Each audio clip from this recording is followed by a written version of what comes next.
Hello everyone, welcome back to another scary story. Your place where we uncover the darkest mysteries in a calming and reflective way. For the next hour, I want you to put on your earphones, put your phone face down, and close your eyes. Relax, and let this story take you to a world full of chills and mystery. I know you use this video to fall asleep, so before that, like the video and subscribe to the channel. Also, leave a comment sharing where in the world you're listening from. Now get comfortable and relax.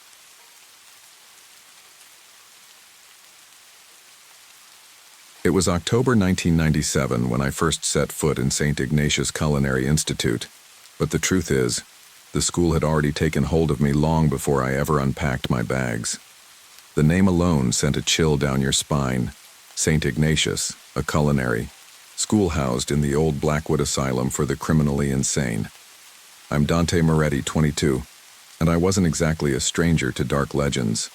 I'd grown up chasing them, seeking out the stories of places forgotten by time, haunted by their own history. But this school? It was different. Its eerie reputation wasn't just something I had heard in passing. The building itself seemed to whisper old secrets, a reminder of the madness that once filled its halls. I had come here to master my craft, to earn my place in the culinary world. But as the days passed, I couldn't shake the feeling that the school had a past far darker than anyone cared to admit. I'd heard the rumors about the asylum's history, how it was built on the site of a long-forgotten cemetery, how the head doctor, Elias Blackwood, was rumored to be a sadistic monster who experimented on the patients with grotesque treatments. The thing that fascinated me most, however, was the legend that had been passed down among the locals, a story about the Feast of the Lost. It went like this. In 1953, Dr. Blackwood, the asylum's notorious head doctor, had butchered 12 of his patients, preparing them in the underground tunnels for a grand feast he claimed would cleanse their madness.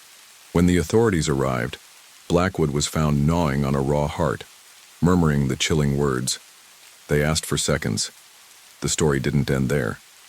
The legend said Blackwood's spirit remained in the tunnels, continuing his work as a butcher, carving and cooking the flesh of those unlucky enough to stumble into his domain. The place was sealed off, but I had heard that the tunnel entrance was still there, hidden in the old west wing of the school. Most students laughed off the story as nothing more than a twisted legend, but not me. I was captivated. The thought of it, the butcher's banquet in the dark, blood-stained tunnels beneath the school, was impossible to resist. As the days grew colder, and the leaves outside turned red and gold, I knew I had to see it for myself. The story was too big, too tempting. The dark side of St. Ignatius was calling to me. It was late one night when the temptation got the best of me. Lena and I had been sitting in our dorm room, staring at our textbooks, but getting nowhere. We were supposed to be studying for a culinary exam, but the story of the Feast of the Lost was eating away at me. The old legends of Blackwood Asylum weren't just tales. They were part of the school's history, part of its fabric. And no matter how hard I tried to focus, all I could think about was those cursed tunnels beneath the school. Lena Choi, my best friend, was sitting across from me, her dark eyes flicking over the pages of her book with barely contained skepticism. She didn't believe in the supernatural. I'd tried to convince her otherwise for years, but she had a tendency to dismiss anything that couldn't be explained with logic. I could see the doubt in her face when I brought up the legend of the butcher. But she was loyal, and despite her better judgment, she'd agreed to come with me.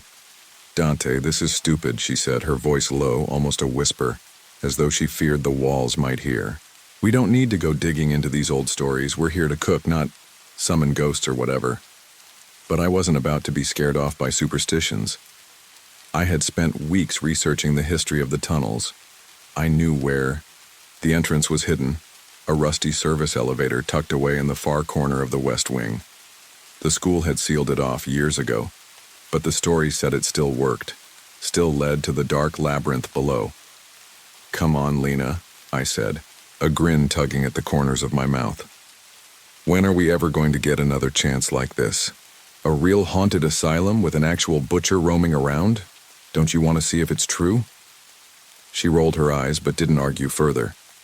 At the very least, I could tell she was intrigued, just as curious as I was. We gathered our things, flashlights, a few snacks, a couple of knives, just in case, and snuck out of the dorm, our footsteps echoing in the silence of the old building. The hallways were dim, and the atmosphere felt heavier here, as though the building itself had memories it didn't want to share. The West Wing was as abandoned as everyone said it would be, the air thick with dust and the faint smell of decay. When we reached the elevator, I could feel my pulse quicken. Lena hesitated, but I pushed the button, and the elevator doors creaked open, revealing a dark, narrow shaft descending into the unknown. Before I could even ask if Lena was still on board, the elevator jerked down on its own. That was the moment I realized we were no longer in control. The legend wasn't just a story anymore. It was happening. The elevator descended, the cables creaking and groaning as if protesting our presence. I could hear Lena's breath quickening beside me, her nerves starting to show. I had told myself I was ready for this, that the thrill of uncovering the asylum's dark past would outweigh the fear. But with each floor the elevator passed, the air grew thicker, colder. A weight pressed down on my chest. This wasn't just a haunted building, this was something alive. The elevator finally came to a jarring stop and the doors creaked open, revealing an underground corridor. The walls were slick with moisture, and the low, flickering light barely illuminated the way. The air smelled old, like rot and metal, mixed with something foul I couldn't place. "Do you hear that?" Lena whispered, her voice a mixture of awe and fear. I strained my ears, but all I could hear was the sound of my own pulse hammering in my ears. At first, I thought I was imagining it, but there was a low hum, almost like the echo of distant voices. A deep thumping, like a heartbeat, reverberated through the walls. The sound was coming from further down the hallway. I pulled out my flashlight and clicked it on. The beam of light danced across the walls, revealing rusted meat hooks hanging from the ceiling. The floor was littered with dried brown stains, like someone had tried to scrub away the past but failed. It looked like an old slaughterhouse, or maybe a butcher's den. Lena grabbed my arm, her fingers cold and trembling. "Dante, this is wrong. We shouldn't be here." But I couldn't stop myself. The curiosity, the pull of the unknown, was too strong. I pushed forward, Lena reluctantly, following. The hallway stretched out before us, twisting like a maze, and then we saw it. At the far end of the corridor, a large banquet table stood under the dim light. The table was set with tarnished silverware, but the strange part wasn't the table, it was the food. It was bones, yellowed and cracked, with bits of dried meat still clinging to them. But what sent a chill through my spine was how fresh it looked. Fresh meat, fresh blood. A shadow moved at the far end of the room, tall, looming. A figure in a blood-stained apron. Then it spoke. Its voice was wet, gurgling, as if something was choking it. "You're late," it rasped, the sound echoing off the stone walls. The butcher, the thing in the stories, it was real, and it was waiting for us. Panic surged through me, a tidal wave that swept away any rational thought. The butcher's voice echoed in my ears, gurgling like the sound of something struggling to speak from beyond the grave. My heart raced as I turned to look at Lena, her face pale and stricken with terror. We were caught. There was no way out. The butcher stepped closer. Its features, if you could call them that, were disturbingly smooth, like skin stretched over bone, devoid of eyes, nose, or mouth. Its body was hulking, its movements unnaturally smooth for something so grotesque. It reached for the table, its long fingers curling around a knife. The gleam of the blade was almost mesmerizing. The smell of iron and decay filled the air, and I could hear the faint scrape of metal against bone. Behind me, I could hear the others whispering frantically, but their voices were drowned out by the blood-chilling sound of cleavers scraping against stone. It was closer now. I felt the floor shift under my feet as if the very ground was alive, moving and shifting with some dark, malevolent purpose. "We have to get out," Lena whispered, but her voice was shaking. There was no escape. The tunnel had twisted into a labyrinth, and the only way out was through the butcher. I looked at her, eyes wide with terror. Then something flickered in my mind. Chef Volkov's warning, his gruff voice echoing in my memory. "If you take, you must give back." The words seemed absurd then, but now, in the face of the unimaginable, they rang in my ears like a desperate plea. Without thinking, I grabbed Lena's hand and pulled her toward the table. I had no idea what I was doing, but we had to do something, anything, to appease this thing. My hand shook as I reached into my pocket and pulled out my chef's medal, the one I'd been so proud of. I placed it on the table, the cold metal clinking against the bones. Lena followed suit, dropping her lock of hair and a small silver knife onto the table, her eyes wide with disbelief. We begged, our voices trembling, "Please take it. We didn't mean to intrude. Forgive us." The butcher stood motionless, its face, or lack of one, staring at the offerings. It didn't move for what felt like an eternity. Then, with a sharp, gurgling sound, it reached forward and picked up the metal. It tucked it into the folds of its apron, its head tilting slightly to one side. The air around us shifted. The tunnels groaned, the walls seeming to close in. And then, like a dream unraveling, the elevator doors at the far end of the hall slammed open with a deafening screech. Without a second thought, I grabbed Lena's hand and ran, my pulse hammering in my ears. The butcher didn't follow, but I could hear its footsteps behind us. A slow, methodical drag. We didn't look back. We just ran. As we reached the elevator, the doors shut behind us with a finality that left no room for hesitation. The lights flickered and the elevator jerked upward. The doors opened and we stumbled back into the dimly lit hallway of the kitchen. The noise of the storm outside was deafening, but in the silence of the school, all I could hear was my own breath. We had made it out, but I wasn't sure if we'd truly escaped. The storm had died down by the time we stumbled back into the main kitchen, but the silence in the hallway felt heavier than any downpour. The air was thick with the lingering scent of decay and something far worse. Fear. We didn't speak as we made our way down the hall, our footsteps echoing in the empty, cavernous space. My heart was still racing, my hands slick with sweat. As I gripped Lena's arm, we reached the dormitory without encountering anyone. The place was eerily quiet, and for the first time I felt the weight of the building's history pressing down on me. I couldn't shake the feeling that something was wrong, that something had followed us back from those tunnels. I wanted to scream, to run, but I was frozen, trapped in the aftermath of our mistake. Lena collapsed onto her bed, staring at the ceiling. She hadn't said a word since we escaped. I couldn't blame her. I was just as silent, my mind replaying the events over and over. The butcher's face, or lack of one, haunted me. The gurgling voice. The way it had picked up my medal like it knew it had won. But there was something else gnawing at me. Something deeper. The others, the ones who had been with us. One was still missing. No one had mentioned it yet, but I could feel the tension in the air. There was a hole in the group, an absence that couldn't be explained away. The next morning we all gathered in the dining hall, trying to act like nothing had happened. But the atmosphere had shifted. The air felt thick, suffocating. No one spoke of the tunnels, of the butcher, but we all knew.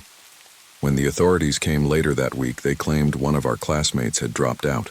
But we all knew better. There had been no dropout.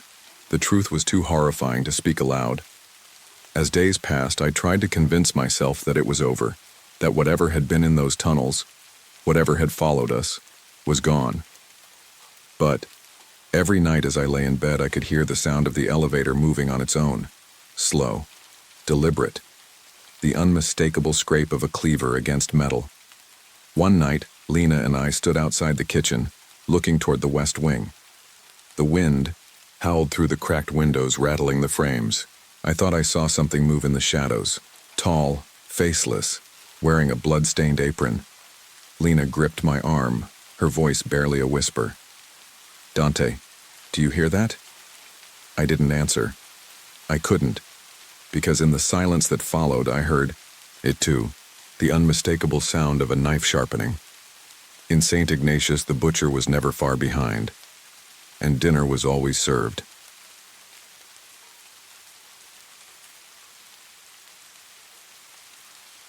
I was 17 when it started, right around Halloween, but if I'm being honest, the woods always had something off about them. Blackthorn woods stretched out like a jagged scar just outside Gallipolis, Ohio. Most folks avoided them. Even the hunters stayed clear unless they were chasing a buck too stupid to know better. But for me, it was an escape. My name's Liam Carter. Quiet kid, not too social. My mom called me an old soul. My dad, when he was still around, used to say I had too much in my head and not enough in my hands. Maybe he was right. I was always thinking, always wandering, especially into places I probably shouldn't have gone. That's how I ended up tangled in something I can't fully explain. Still can't.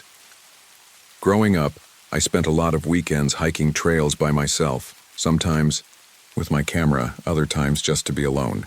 Blackthorn wasn't on any official map, but the older kids at school whispered about it, how it wasn't safe, how people saw things. They talked big in groups, but wouldn't step foot near the tree line when it came down to it. I guess that's what made me different. I didn't scare easy. The first time I stepped into Blackthorn, I was 12, just a dumb kid chasing rumors. The trees were tight and gnarled, the kind that blot out the sun even in mid-afternoon. Pines and oaks tangled, together overhead, their branches interlocking like twisted fingers. And the quiet, it wasn't peaceful. It was wrong. Like something was holding its breath, waiting. I kept coming back.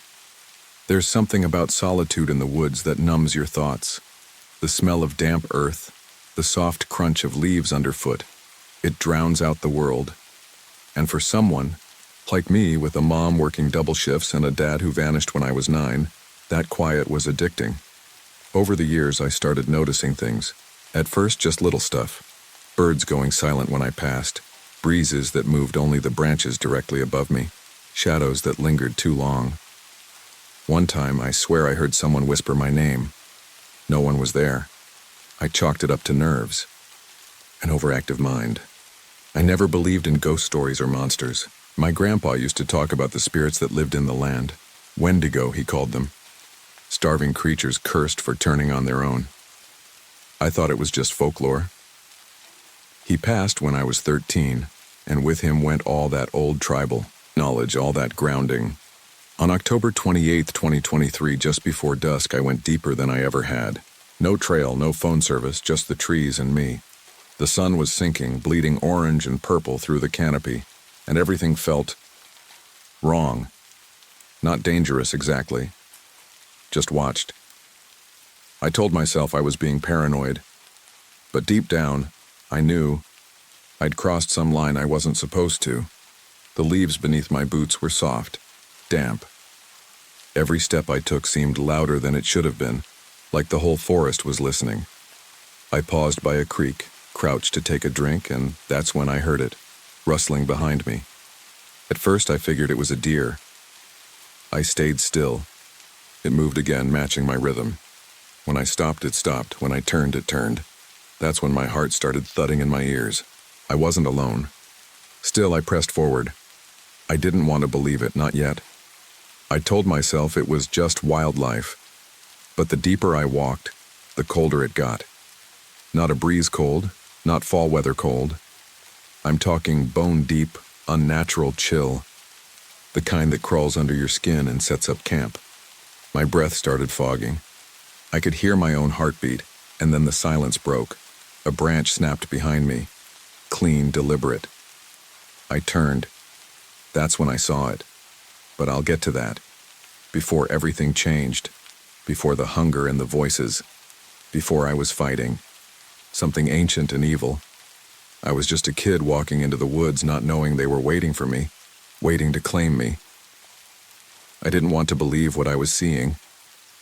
At first I thought my eyes were playing tricks on me, some kind of optical illusion. The way shadows fell through the branches, or maybe just a trick of the light. But the shape didn't go away. It stood perfectly still, halfway hidden behind a crooked oak about 30 yards out. It was tall, taller than any man I've ever seen. Easily 7 or 8 feet. At first, all I could make out was the silhouette. Thin, gaunt, like someone who hadn't eaten in months. It looked like a person, but wrong. The limbs were too long. The legs bent at strange angles, not like a deer's, but not human either. And the antlers, God, the antlers twisted out from its skull like dead branches curling wide, snagging on the low-hanging trees above it. I blinked. It didn't move. I remember the exact feeling in my chest. Like my heart wasn't beating right. Not fast, just hard. Like my body was trying to warn me before my mind caught up. Every instinct screamed run, but I couldn't. My legs were locked. My breathing shallow. I kept telling myself it was just a deer. Maybe it reared up, got caught on something. But deer don't watch you like that. It had eyes. Hollow-looking, but focused. Like it was aware of me. Studying me. Then it moved. Not much. Just a step forward. Almost casual. But that one motion broke. Whatever freeze was holding me in place. I turned and started backing away slowly, careful not to turn my back completely. I'd read enough stories to know turning your back was a mistake. The underbrush crunched under my boots. Every step I took, the thing matched it. Slowly. Deliberately. Never fast, but never falling behind. That's when the fear turned sharp. I knew then that this wasn't just some lost animal, it was intelligent. It wanted me to know it was there.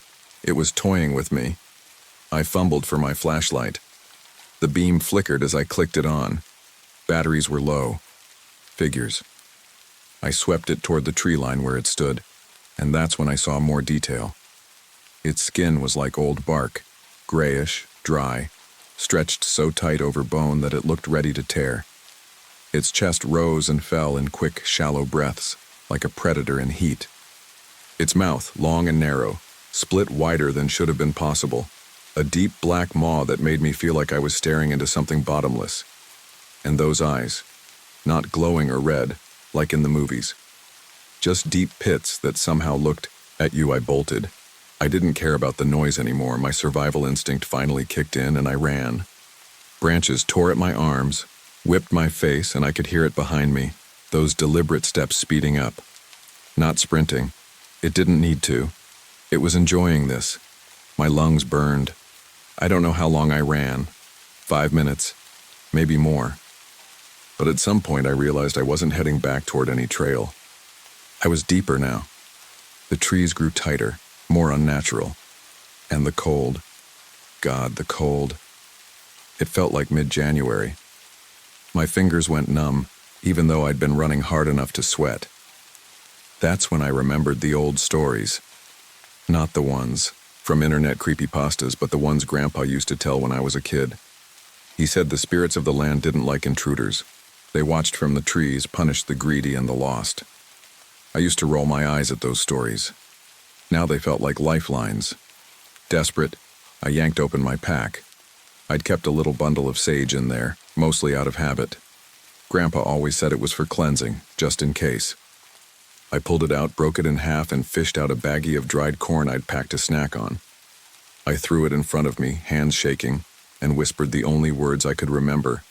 I mean no harm. I mean no harm. The wind stopped. No, not just the wind. Everything. The woods went silent. Not a bird. Not a rustle. The stillness pressed in on my ears like a vacuum. Then came the sound. At first I thought it was wind starting up again. But it was colder, sharper, like ice being scraped across glass. And underneath it, chanting, not in English, not even in a language I could identify, but I felt it, deep in my chest, like it knew my name, my blood, my bones. A blizzard ripped through the trees, whiteout conditions, snow slicing sideways even though the forecast had been clear. I could barely see 2 feet in front of me. That thing was still out there. I could feel it, hunting, so I ran again. This time I didn't look back. The first night back, I couldn't sleep. Not from fear, not exactly. I was too exhausted to be scared. My legs ached and my hands were scraped raw from the trees. I took a long hot shower and kept checking over my shoulder like some part of me still expected to see it. That thing, in the mirror. But there was nothing. Just me. Wet hair, pale skin, bruises forming along my ribs. I convinced myself I'd had a panic attack in the woods. Maybe some kind of hallucination brought on by stress, dehydration, something. People see weird stuff in the dark, right? That made more sense than monsters with antlers and freezing blizzards appearing out of nowhere. Still, I triple-locked the front door and closed the blinds. And I left the light on in my room, like I hadn't done since I was 11. The next morning I was starving. And I don't mean like a normal teenager is always hungry kind of thing.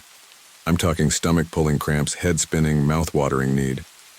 I tore through a box of cereal standing at the counter. Then I made 3 peanut butter and jelly sandwiches. Then I raided the fridge.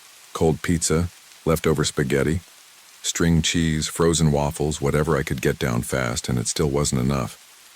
By the time I sat down panting and sweating like I'd run a marathon, my stomach was still growling. And it hurt, like I was hollow inside. I skipped school that Monday. Told Mom I had the flu. She didn't push it. I think she was more worried about the bruises on my arms than anything. She assumed I wiped out on a trail again. I didn't correct her. By Tuesday, I couldn't stop eating. I'd finish an entire rotisserie chicken from the grocery store, then microwave a frozen lasagna. Even that wasn't enough. I found myself staring at the raw ground beef in the fridge, just wondering. That's when I knew something was wrong. I checked myself out in the bathroom mirror that night, expecting to see the usual, a guy who just needed more sleep. But what I saw made me step back. My cheekbones looked sharper. My eyes were sunk deeper in their sockets. My lips were cracked, bleeding a little, my skin dry, flaking around the edges. I was eating like a linebacker and looked like I hadn't had a decent meal in weeks. I weighed myself. 138. That's 12 pounds down from what I usually hover at. That freaked me out. I pulled my shirt off. My ribs jutted out. My collarbones were sharp as knives. I hadn't looked like that since middle school. Something was wrong inside me. By Wednesday, the dreams started. I'd wake up drenched in sweat, mouth open, breathing like I'd been running. Always the same dream. The woods, the wind, and a voice, deep like it echoed from the bottom of a well. Feed me. Feed me. I stopped going outside. I stayed home when I could, slept in the basement with the lights on and a blanket over the windows. I even unplugged the microwave one night because the hum of it reminded me of the chanting. My phone started autofilling Wendigo in my searches before I even typed it. I clicked link after link, legends, folktales, forums. Cannibalism, hunger, possession, the spirit of winter and greed.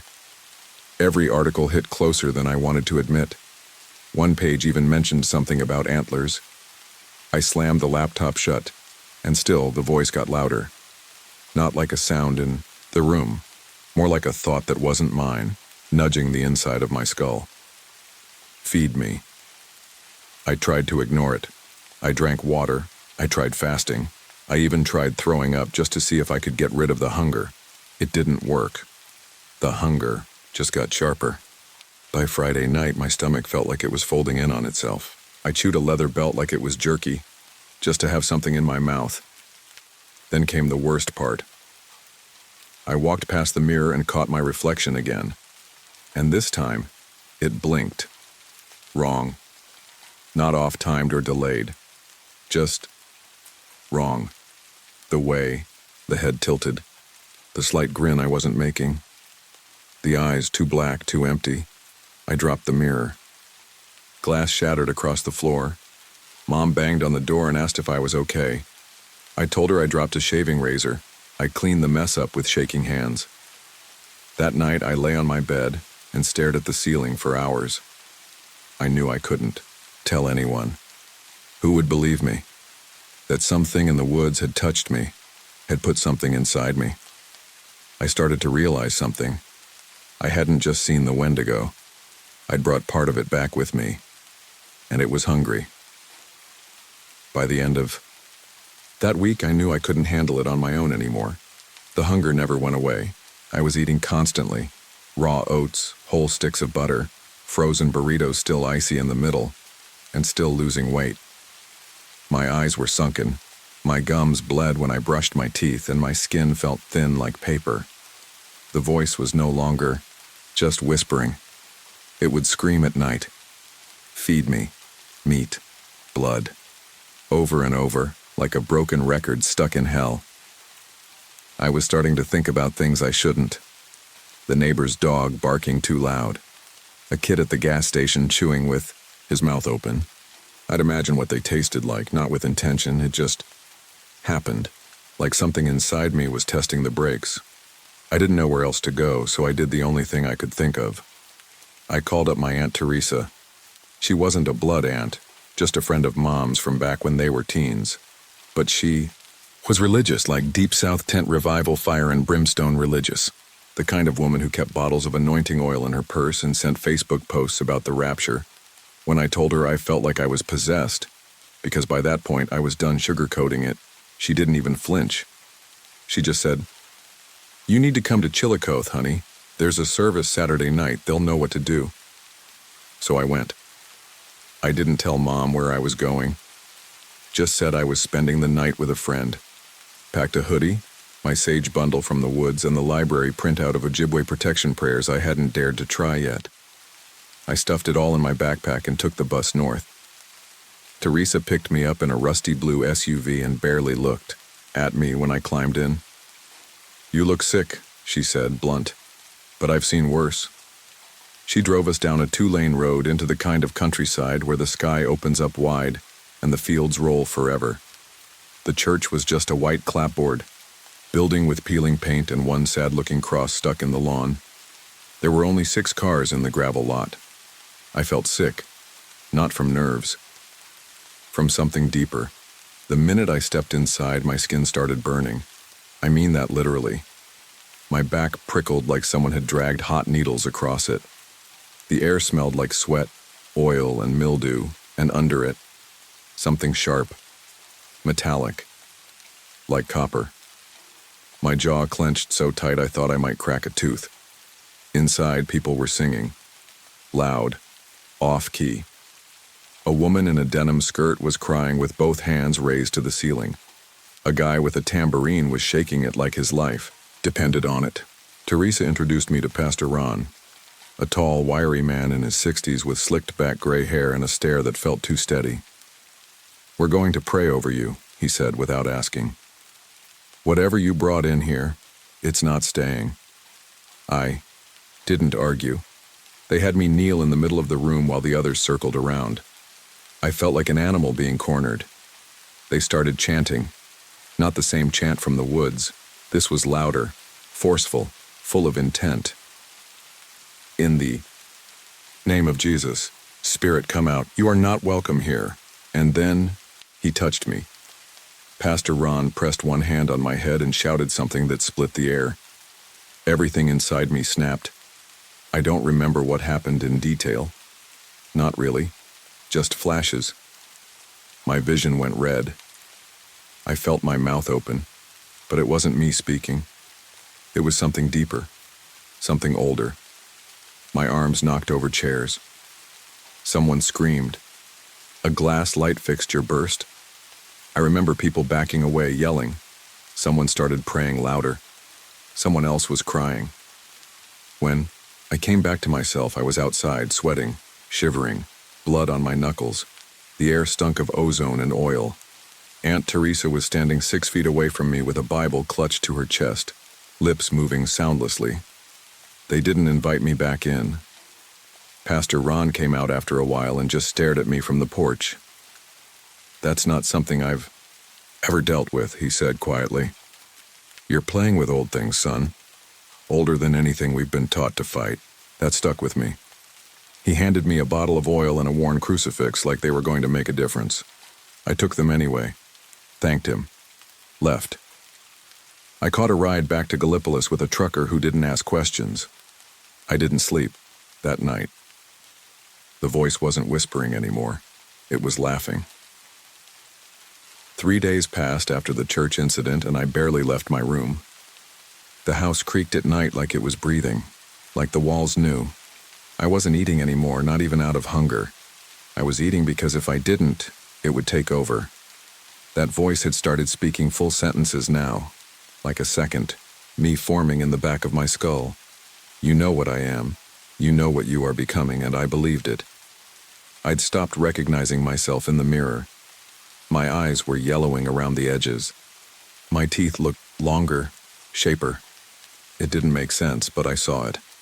I knew then. I couldn't keep running from this thing. It wasn't going to go away on its own. It wasn't something that could be prayed out or medicated or ignored. If I didn't act, I was going to end up hurting someone, or worse, liking it. So I made a plan. First, I went back to the library. Not the public one, the one on the edge of town. The old historical society building with dusty shelves and warped floorboards. I knew they had a book on tribal folklore because I'd seen it years ago when I did a school project on Ohio's native history. I spent 5 hours flipping through pages until I found what I was looking for. Wendigo legends of the northern Algonquian tribes. It wasn't much, just half a page, yellowed with age. But it gave me something. Names of rituals, markings, herbs. And it said something I hadn't known, something important. A Wendigo cannot be destroyed through violence. It must be rejected, expelled. It feeds off the will of the host. If the host gives up, it wins. I copied the chants, Ojibwe syllables I could barely pronounce, and drew out the protection symbols on a piece of notebook paper. I didn't even know if it was accurate, but it was something. That night, I stole my grandfather's silver hunting knife. He'd passed last winter, but the blade was still in his old toolbox in the garage, wrapped in a rag. I could hear the voice hissing when I touched it.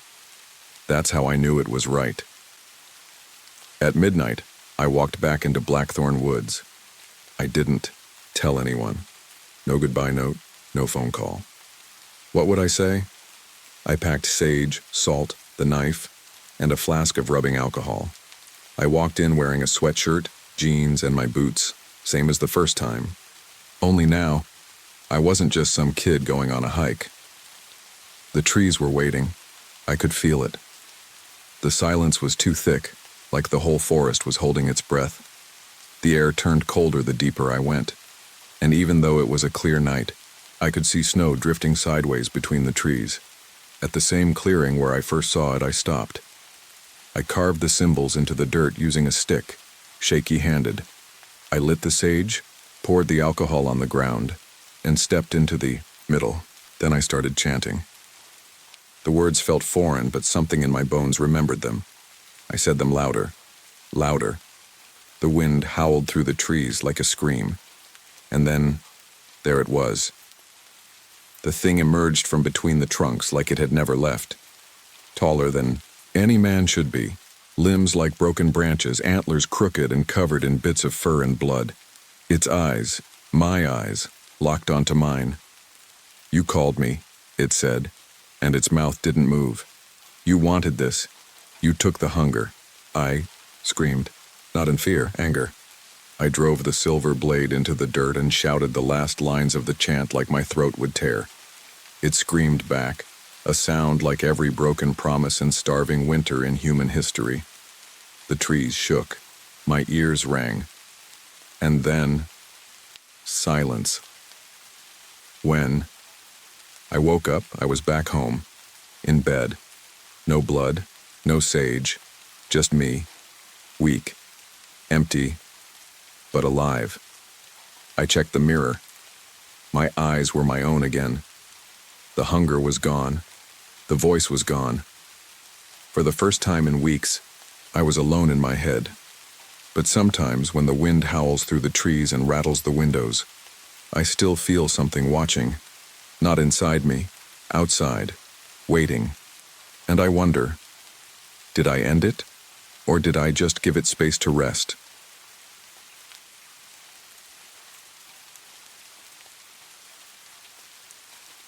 People talk about small towns like they're peaceful, but that's just what they look like on the surface. I grew up in Blackwood Hollow, Vermont, a town you'd miss if you blinked driving through. The winters were brutal, the folks were quiet, and everyone seemed to know some secret they never quite shared. Our house sat on 13 Hemlock Lane, tucked back from the road like it was hiding from something. It was the kind of place that creaked too much when the wind blew and always felt colder than it should. My parents, both doctors, had to leave for a medical conference in Boston that weekend, December 17th, 1992. They asked if I'd be okay, alone. I said yes. I was 17, trying to prove I wasn't a kid anymore, even if the silence in that big old house scared me sometimes. They left around noon, just before the snow started. By the time their taillights disappeared behind the pines, it felt like the house exhaled something heavy. At first, I tried to keep things normal. I turned on the radio hoping for something upbeat. Instead, all I got was static. I adjusted the dial until it cleared up enough to play some old Christmas tune, crackly but familiar. Rusty, our golden retriever, lay curled by the fireplace, thumping his tail every now and then. I figured I'd bake cookies, my mom's recipe, chocolate chip. Something about the smell of vanilla and warm dough always made things feel less lonely. But as I was mixing the ingredients, the radio gave a low screech and cut to a strange, slow version of Rockabye Baby. It wasn't just odd, it felt wrong, warped, like something whispering through the wires. I froze, a spoonful of dough in my hand, and suddenly, something yanked my hair hard from behind. I spun around, heart pounding. No one was there. The mixing bowl flipped off the counter, like it had been slapped. Cookie dough splattered across the tile in a wet, sickening plop. Rusty jumped up with a whine and sprinted upstairs, nails scraping against the floor. I called out to him, voice shaking, but he didn't come back down. I ran after him 2 steps at a time. I found him locked in the upstairs bathroom, pawing, at the door. When I opened it, he limped out, his front paw bleeding badly. 3 long, clean gashes ran across the pad like something had sliced it with a blade. I tried to stay calm. I wrapped his paw the best I could, grabbed the car keys, and threw on my jacket. The storm outside was picking up, but I had no choice. Driving into town was a nightmare. Snow covered everything and ice coated the roads like glass. The headlights struggled to cut through the swirling white. Rusty whimpered beside me on the passenger seat, his breath fogging the window. The vet on Main Street was still open, barely. He was an older guy with sunken eyes and a smoker's rasp. Didn't say much while he worked on Rusty, just stitched him up and wrapped the paw again. As I was paying, he looked up at me and said, "You live in the Hemlock house, don't you?" "Yeah," I replied, hesitating. He nodded slowly, like that explained everything. "Bad things happen there." I didn't ask what he meant. I didn't want to know. On the way home, the headlights flickered. Just once. But in that moment, I saw her. A pale figure in the road, a woman in a tattered nightgown. Her eyes were black holes. I swerved hard, tires screaming on ice, and nearly landed. In a ditch. When I looked back, she was gone. When I got back to the house, the fireplace had gone out and the cold had teeth. I barely slept that night. After hauling Rusty inside, I tried to restart the fire, but the wood in the basket was damp. I ended up using some newspaper and whatever kindling I could scrounge from the garage. It finally caught, but the room still felt cold, as if the warmth only went skin deep. I microwaved some old coffee, but even that tasted like ashes. The silence in the house had changed. It wasn't just quiet, it was listening. I gave Rusty his meds, settled him on a pile of blankets in the living room, and wrapped myself in a quilt on the couch. I didn't dare go upstairs again. Around midnight, the storm really came down. The windows groaned with the wind, and the trees outside scratched the siding like claws. I turned the radio back on, just for some background noise, but all it gave was static, that same warped lullaby creeping back in under the hiss. I snapped it off and sat in the silence again, heartbeat hammering. I told myself none of it was real. The music, the woman in the road, it had to be the stress, the storm, maybe even lack of sleep. I wanted to believe that. I needed to.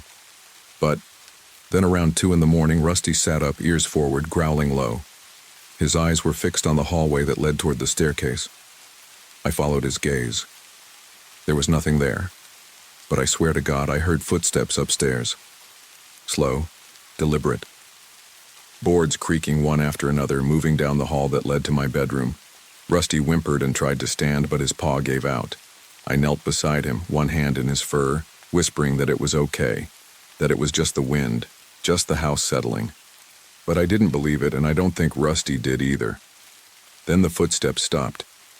For a moment I thought it was over, until the sound of fingernails, long, dragging, scratched along the inside of the wall directly behind me. That's when something shifted in me. Fear, real fear, has a weight. It presses down on you, makes it hard to breathe, hard to think. I stood up too fast, nearly tripping over the blanket. I grabbed the fireplace poker, every muscle in my body coiled. I moved slowly toward the staircase. I didn't want to go up, I really didn't. But something inside me had to. Maybe it was pride. Maybe it was that desperate need to prove to myself I wasn't going crazy. Either way, I climbed those stairs one slow step at a time. The poker, cold and heavy in my grip. At the top of the stairs, the hallway stretched out before me, dark except for the dim glow from my bedroom nightlight at the end. My parents had installed it years ago, and I never got around to taking it out. Tonight, I was grateful for it.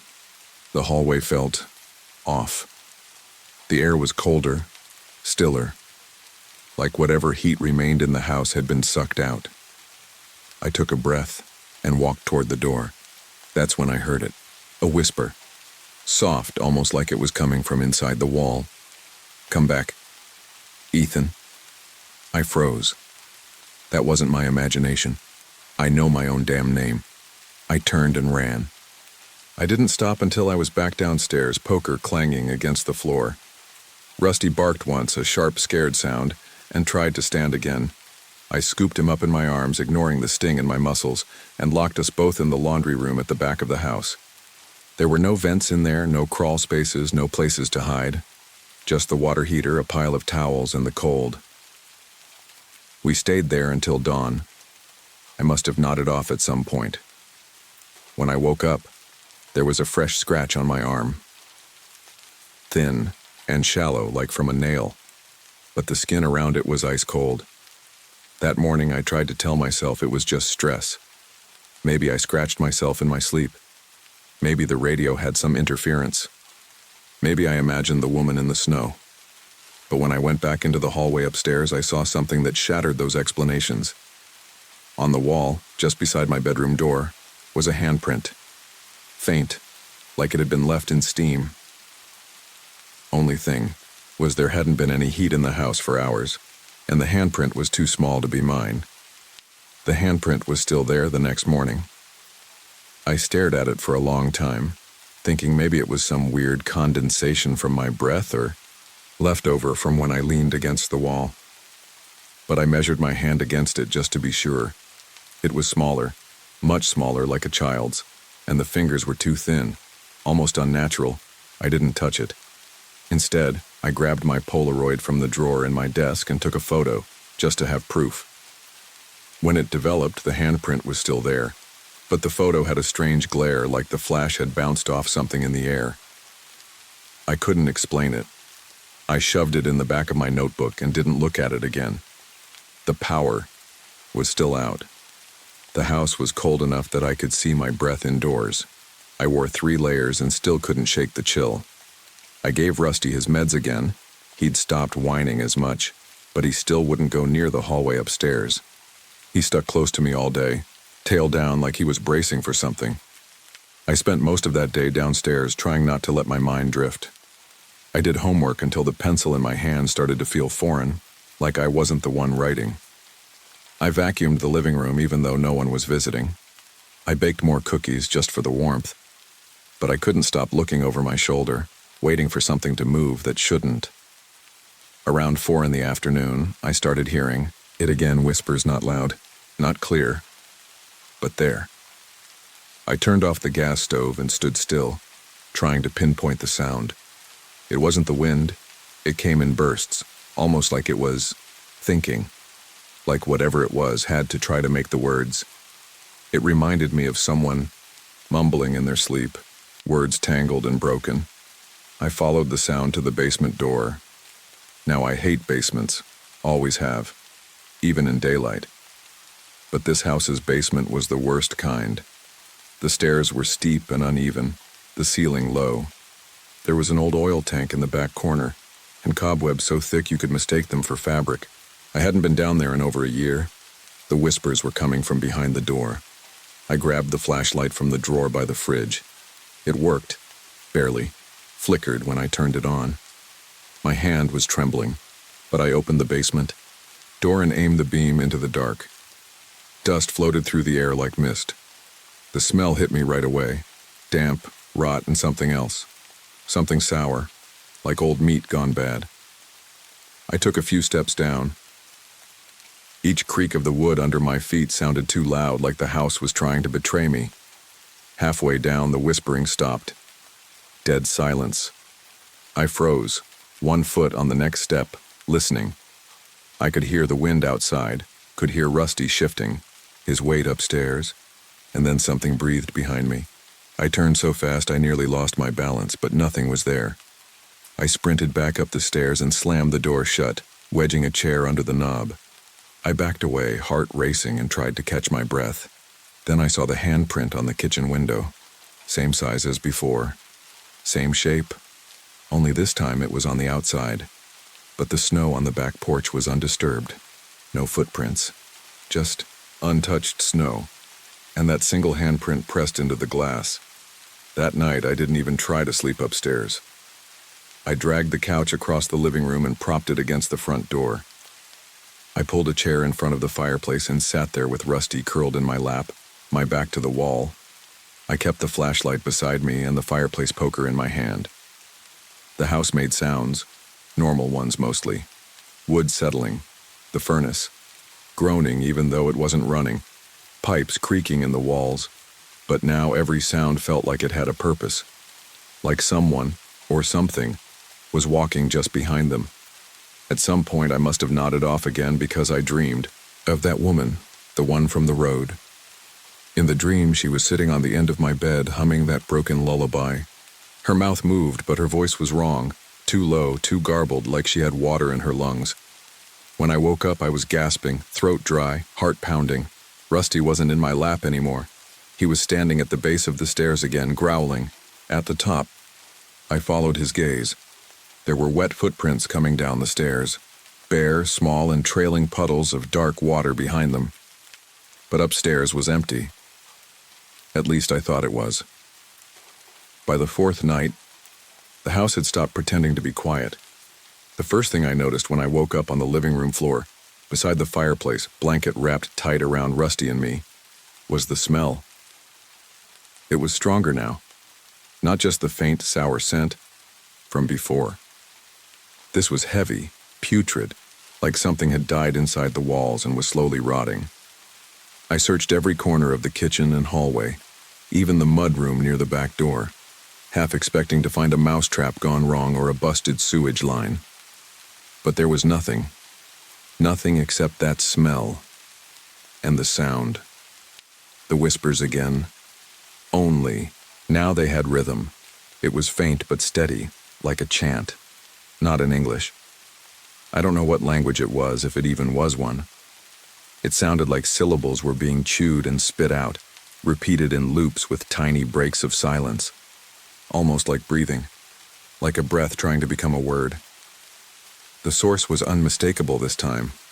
The basement. The chair I had jammed under the door handle was tipped on its side. I swear I hadn't moved it. Rusty wouldn't go near the basement door. He stood across the room, ears flat, staring like something was leaking out from under the cracks. I dropped to one knee and tried to calm him, scratching behind his ears. He let out a low, guttural growl, one I'd never heard from him in all the years we'd had him. That was the moment I finally broke down and tried to call someone. The landline was dead. Had been since the storm. I'd hoped the power company would have restored it by now, but either the lines were still down or something worse had happened in town. My parents had told me the old generator in the garage might work in emergencies, but I wasn't about to go outside. Not now. Not when I could see something in the upstairs hallway. A shadow. Not mine. I froze by the phone stand, staring up through the dark stairwell. A figure leaned ever so slightly into view from the second floor, just enough for me to see the shape of a head. It stood still for a full 10 seconds. I didn't breathe, and then it stepped back, out of sight. I didn't hear it move. No creak, no shifting of weight. Just gone. Rusty barked once, loud, panicked, then bolted into the dining room and under the table. I grabbed the fire poker again, now keeping it by my side like some sad makeshift weapon. I didn't want to go upstairs, didn't want to move at all, but something kept pulling my attention to the basement.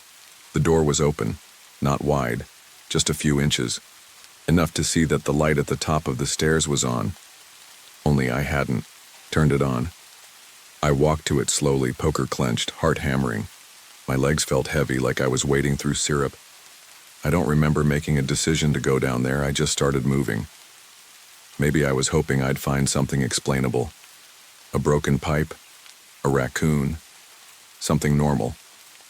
But when I got to the bottom of the stairs, the room was freezing.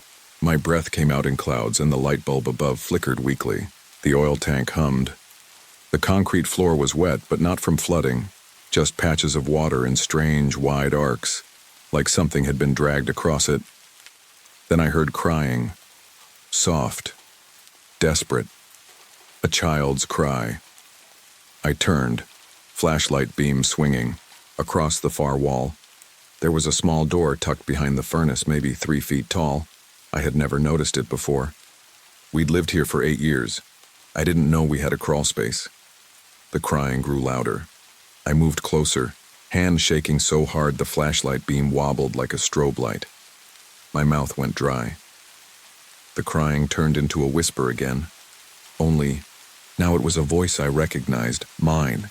It was whispering my name, Ethan. Over and over I stepped back, tripped, landed hard on the cold floor. The light above me popped and went dark, pitch black. For what felt like forever, I didn't move. I couldn't. I listened to the sound of my name being spoken by something that had my voice but wasn't me. It felt like being in a coffin, like the walls were pressing in, like the basement itself was holding its breath. I finally scrambled to my feet and ran, slamming into the furnace, knocking over a box of tools, cutting my arm in the process. I tore back up the stairs and kicked the basement door shut behind me. And that's when I noticed the photos in the hallway. The family pictures, me and my parents at the lake, Rusty as a puppy, my 3rd grade portrait, were all gone. Replaced. Each frame now held an old black and white photo of the same child, a girl, around 8, dressed in a faded nightgown. Her eyes were all black, like the woman I'd seen on the road. And in every photo, she was getting closer to the lens, closer to me. The morning light filtered through the frost-covered windows, casting a pale glow over the living room. I sat motionless on the couch, Rusty curled tightly against my side, his body trembling with each gust of wind that rattled the old panes. The house was silent, save for the occasional creak of settling wood, a yaowaita sound that now felt ominous rather than comforting. The photographs in the hallway had changed again. Where once there were images of family vacations and birthday parties, now hung faded portraits of unfamiliar faces, stern, hollow-eyed individuals dressed in antiquated clothing. Their gazes seemed to follow me, accusing and unyielding. I knew I couldn't stay. The house had become a stranger, each room harboring memories that weren't mine, each shadow whispering secrets I wasn't meant to hear. Gathering what little courage I had left, I packed a small bag, wrapped Rusty's injured paw, and stepped into the biting cold. The snow had ceased, leaving behind a landscape blanketed in white silence. As I trudged down Hemlock Lane, the house loomed behind me, its dark windows watching, waiting. I didn't look back. Years have passed since that night. I live with my grandmother now, in a modest home filled with warmth and light. Rusty recovered, though he never regained his playful spirit. He spends his days lying by the fireplace, ears perked at sounds only he can hear. I rarely speak of what happened. The bruises faded, but the memories linger. Phantoms that visit, in dreams and quiet moments. Sometimes on cold December nights I hear the wind whispering through the trees, carrying with it a familiar chilling lullaby. Come back, Ethan. We're still waiting.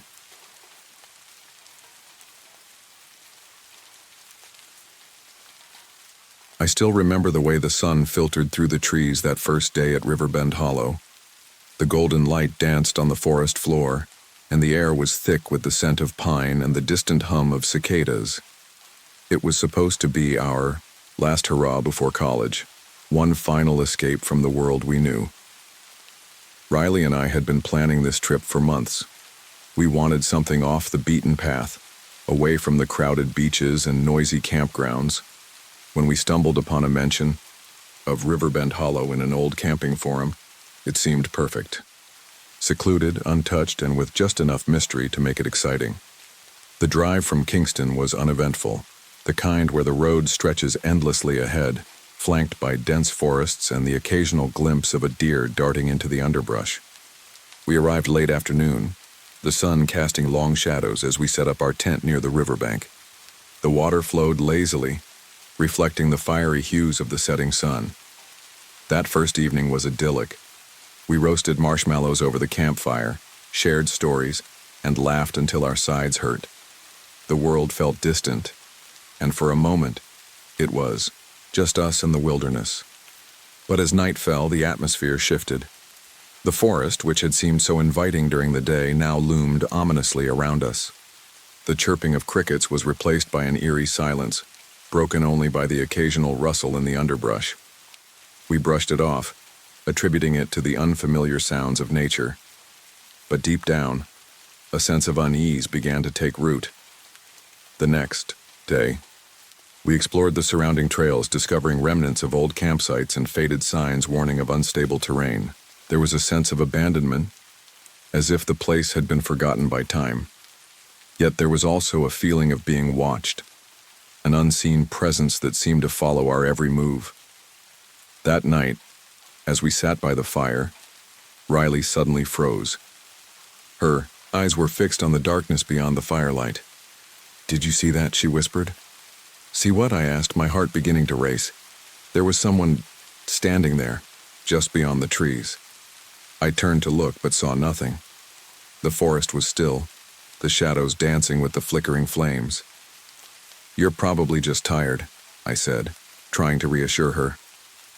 But the feeling of being watched intensified. We decided to call it a night, retreating to the safety of our tent. As we zipped up the flap, the wind picked up, causing the trees to sway and groan. Sleep was elusive, with every creak and rustle feeding our growing anxiety. Little did we know, our adventure was just beginning. Riverbend Hollow had secrets, and it wasn't done with us yet. It was our third night out there, and something in the air just felt different. We'd hiked a bit that day, followed a trail that curved along the Wye ridge above the river, saw an old stone fire pit overgrown with moss and half swallowed by the earth. Riley joked it looked like a sacrificial altar. I told her not to say weird stuff like that. She laughed, but I caught her glancing over her shoulder more than usual. After that, when the sun started dropping behind the trees, we headed back to camp. Riley kept her flashlight clipped to her belt, even in daylight.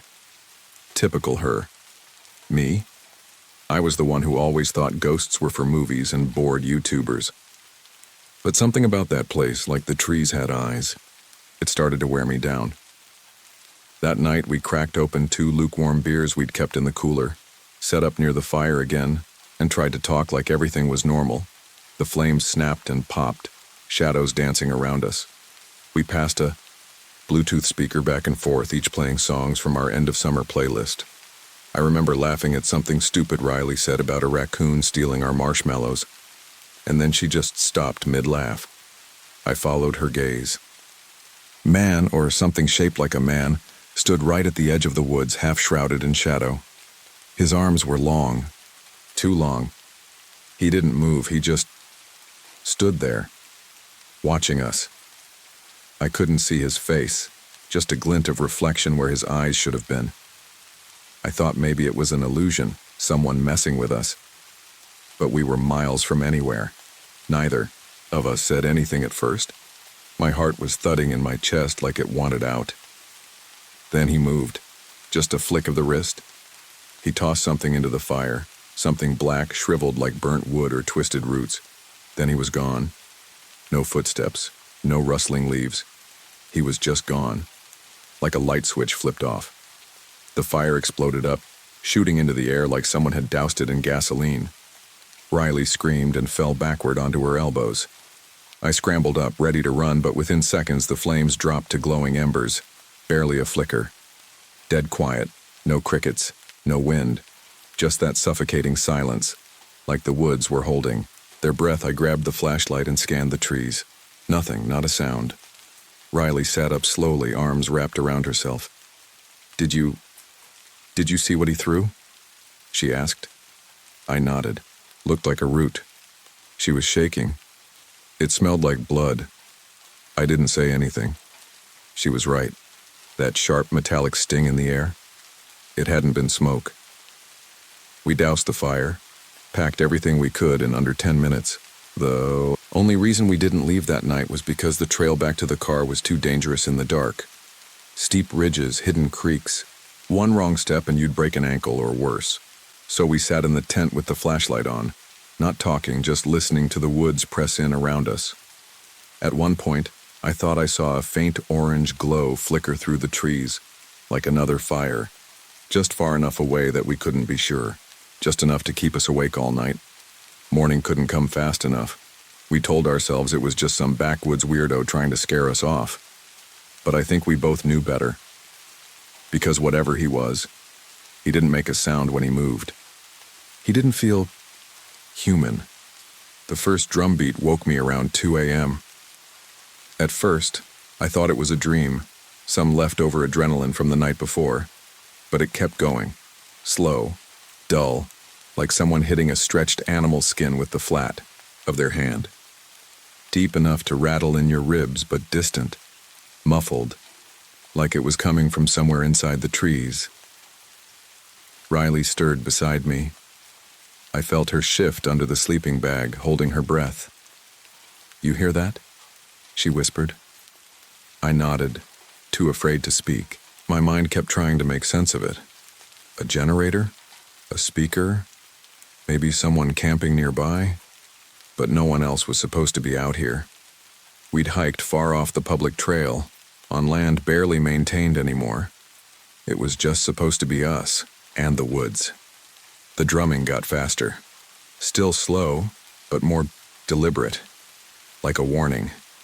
Then it stopped. Silence again, thick and pulsing. I thought that was the worst part until I heard the breathing. Right outside the tent, it wasn't human, not quite. It was too wet, like air dragging over a mouthful of mucus.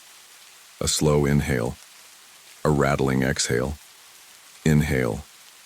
Exhale. We stayed frozen. Riley's hand gripped mine hard enough that my fingers went numb.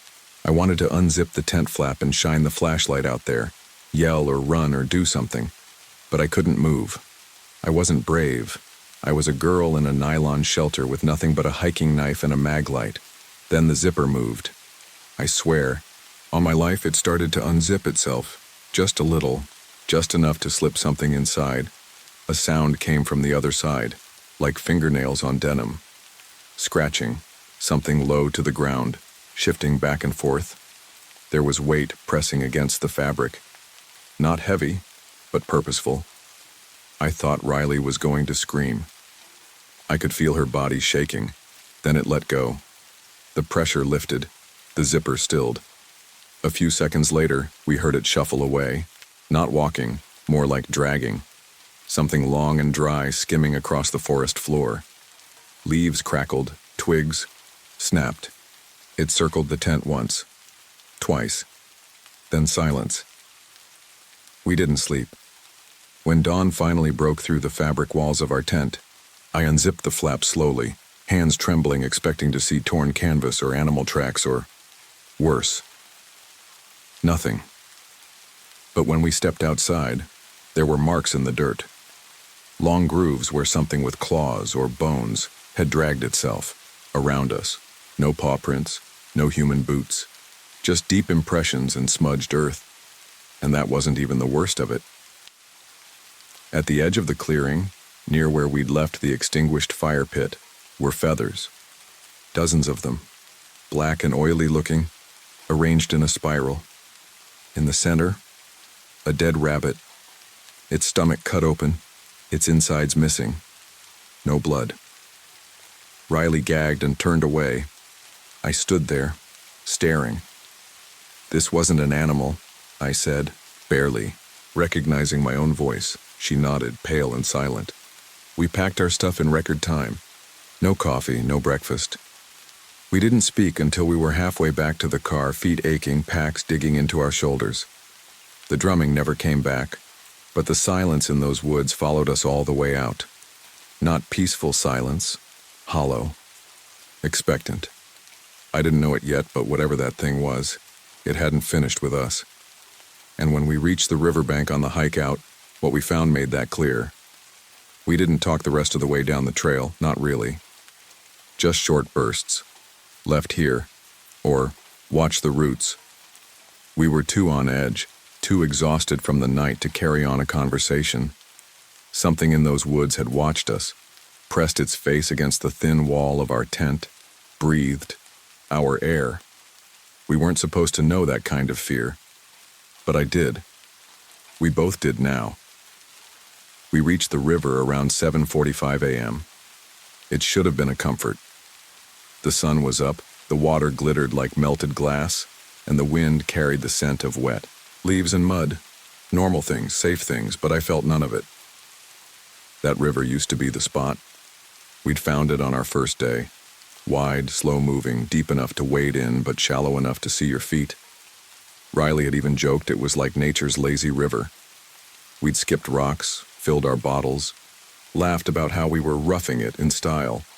That morning, the river felt wrong. Still beautiful, sure, but quiet in a way it hadn't been before. No birds, no frogs, just the slow gurgle of the current. That's when Riley stopped walking. Her arm shot out across my chest. "Don't step in it," she said. At first, I didn't see what she meant. Then I looked down. Right at the water's edge, half buried in the soft silt and dead leaves, were bones. Dozens of them, arranged in a perfect semicircle. Some long and straight, deer or raccoon maybe, others small, delicate, birds, rodents. I couldn't tell. What chilled me wasn't what they were, but how they were placed. It was like an altar. Fresh, cleaned, picked bare, a warning. We stepped closer, instinct pushing past logic. I knelt down and reached out, but Riley caught my wrist. "Don't touch it," she said. "Please, I just..." "Don't," her voice cracked on the last word. I nodded and backed off. That's when we noticed the marks. Not in the mud, but in the trees. Claw-like, gouges in the trunks high up. Way too high for a bear. Something had scraped 5-6 feet off the ground, slicing the bark into deep, fresh cuts. And those weren't the only ones. They surrounded the clearing, encircling the riverbank like sentries, watching. Then the sound came again, just for a second. A wet clicking, like bones tapping on stone. It echoed out from the woods to our right, too far to see, but close enough to know it was there. Just past the brush line, waiting. Neither of us spoke. We grabbed our stuff and ran. Branches whipped our arms. Roots nearly took us down more than once. My pack slammed against my back with every step, and I didn't care. We didn't slow until we saw the gravel parking lot, the faded green trail marker, and Riley's ancient Civic sitting in the rising sun like a lifeline. We didn't speak the whole drive home. Only once we hit the main road did Riley finally say, "Do you think, whatever it was, and do you think it followed us?" I wanted to say no. I wanted to say it was just a wild animal, or our minds playing tricks. But the bones, the feathers, the drums, The zipper.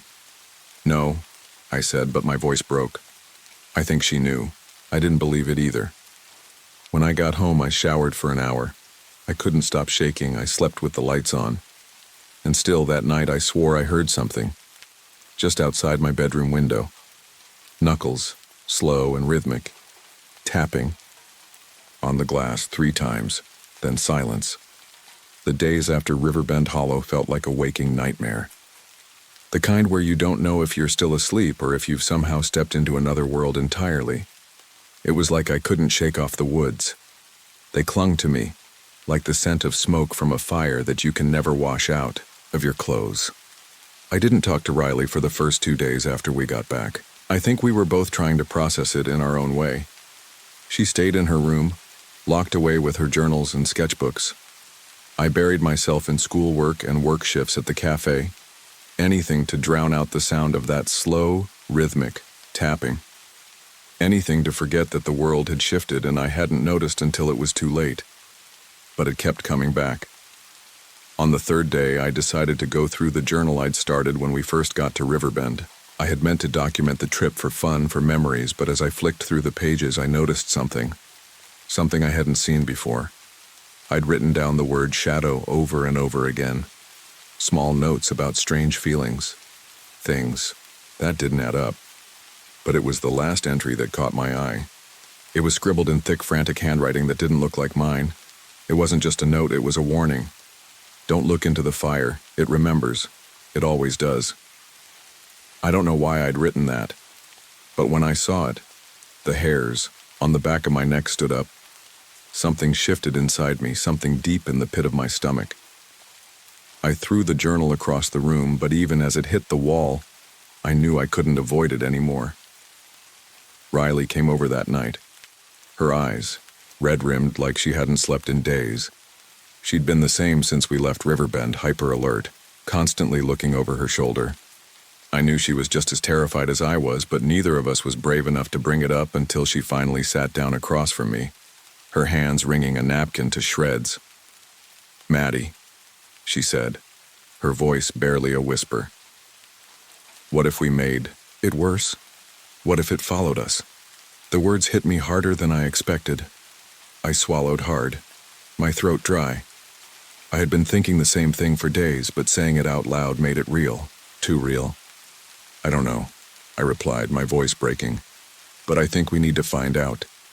That night, I couldn't sleep. I lay there, eyes wide open, staring at the ceiling, knowing the only thing that would give me peace was answers.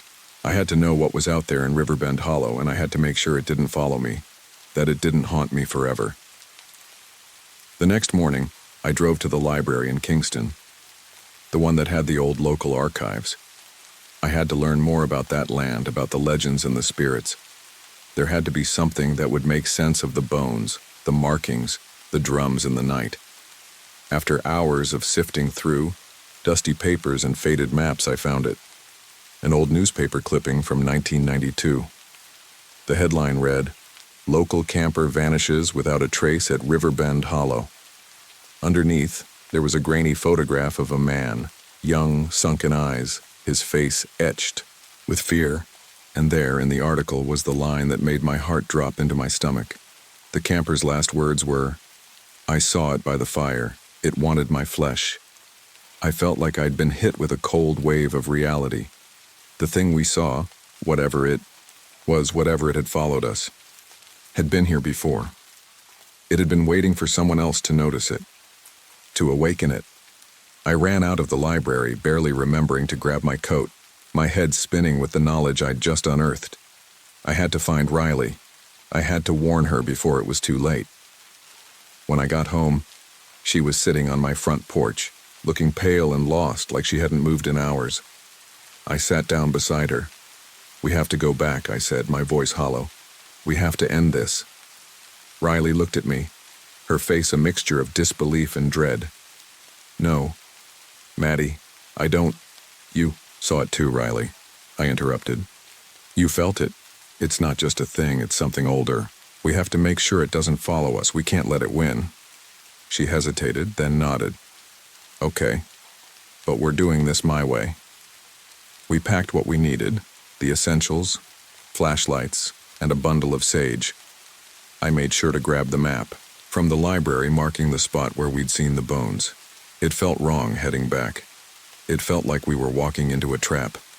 But the air was thick with tension, and neither of us could stay away. We arrived just as dusk fell. The woods were quiet, too quiet. I swear the trees were watching us, their branches reaching out like long, crooked fingers. We made our way to the riverbank where we'd found the bones.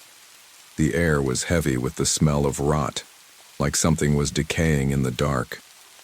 As we stood there, the first sound broke the silence. A low, rhythmic thrum from deep within the woods. Drums. That sickeningly familiar beat.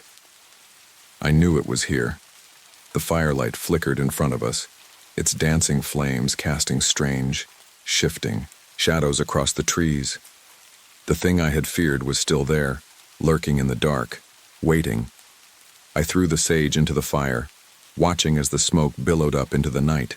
Riley clutched my arm as the temperature dropped. We both heard it, the slow, deliberate scraping of something moving through the brush. It was close, but this time we weren't running. This time we faced it head on. The thing didn't come. Not at first, but I heard it, I felt it moving just out of sight. Then there was silence, and I knew it had heard us. "You're not getting us," I whispered, my voice trembling but steady. Riley pressed her hand to her mouth, her eyes wide in the dim light. We waited, and waited, until, slowly, the sound of drumming faded into the distance. When we left the woods that night, it was over. At least I think it was. But every time I see a campfire now, every time the wind picks up just the right way, I wonder, did we truly leave it behind? And sometimes, when I close my eyes, I still hear the tapping, slow, deliberate. It's waiting for us to come back.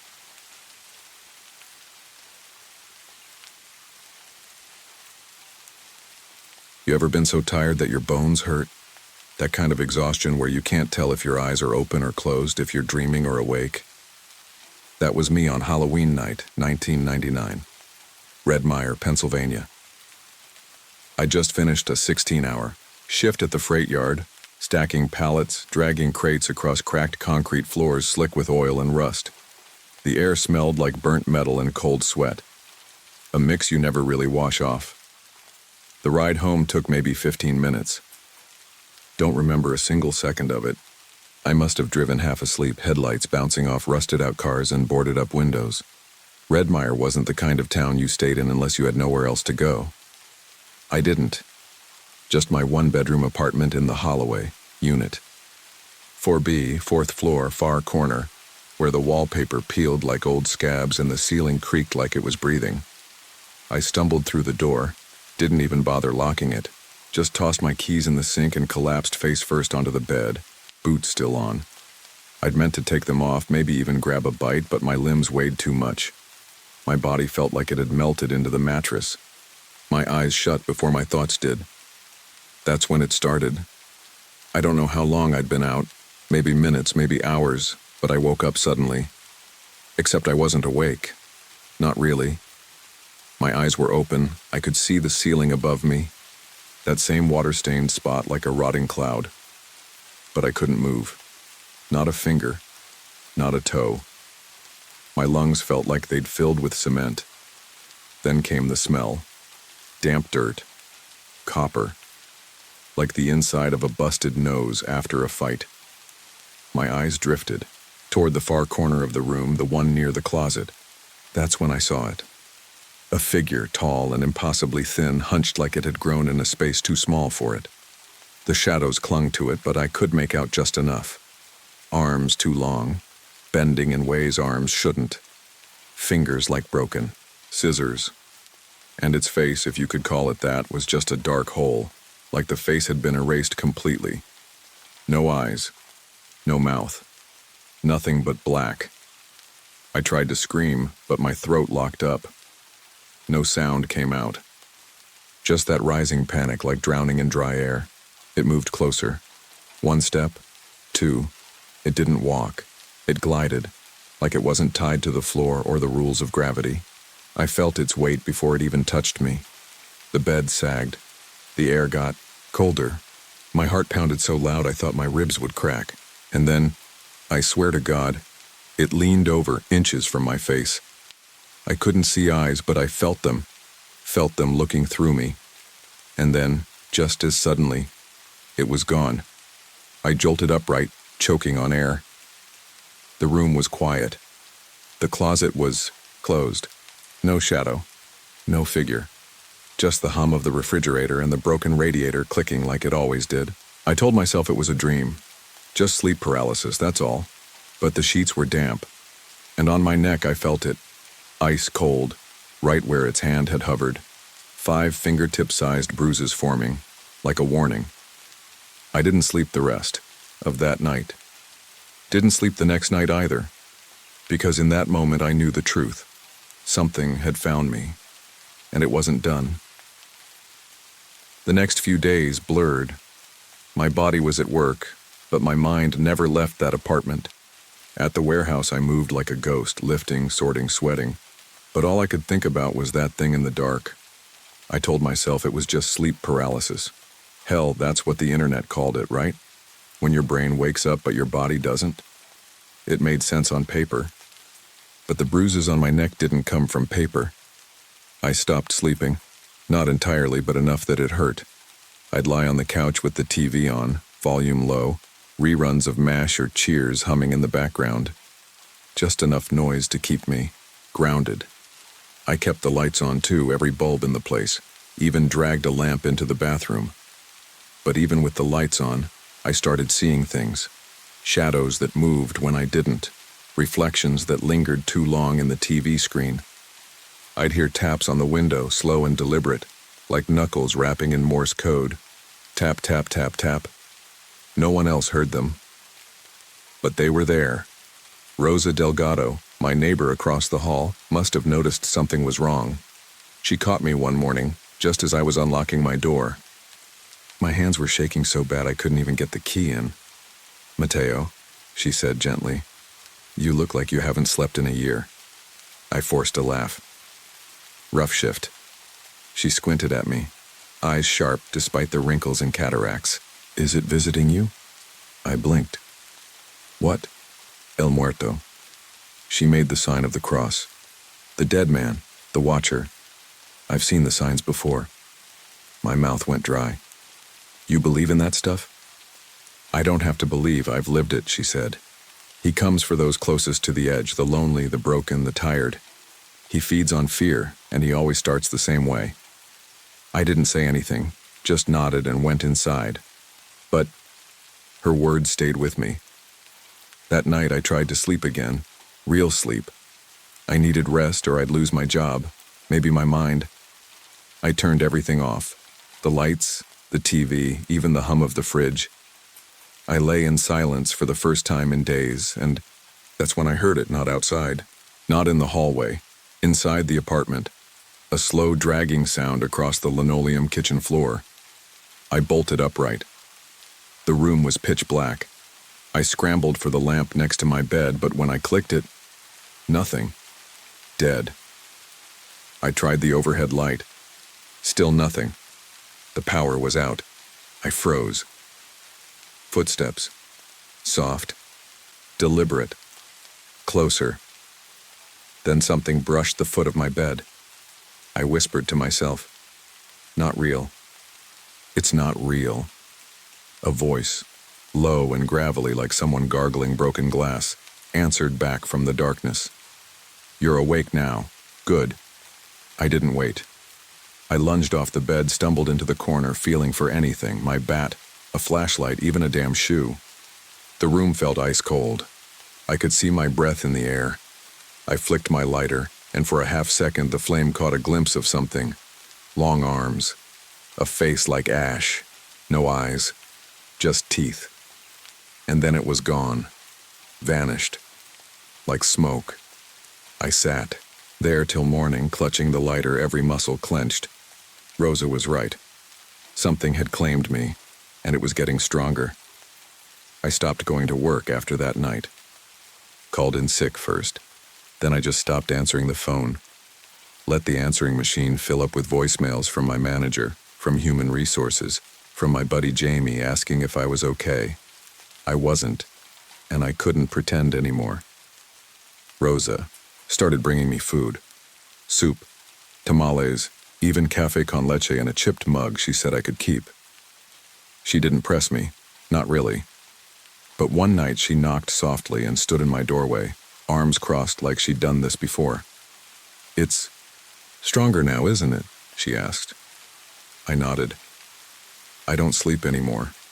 It waits." She stepped inside, closed the door gently. "Have you heard it under the floor?"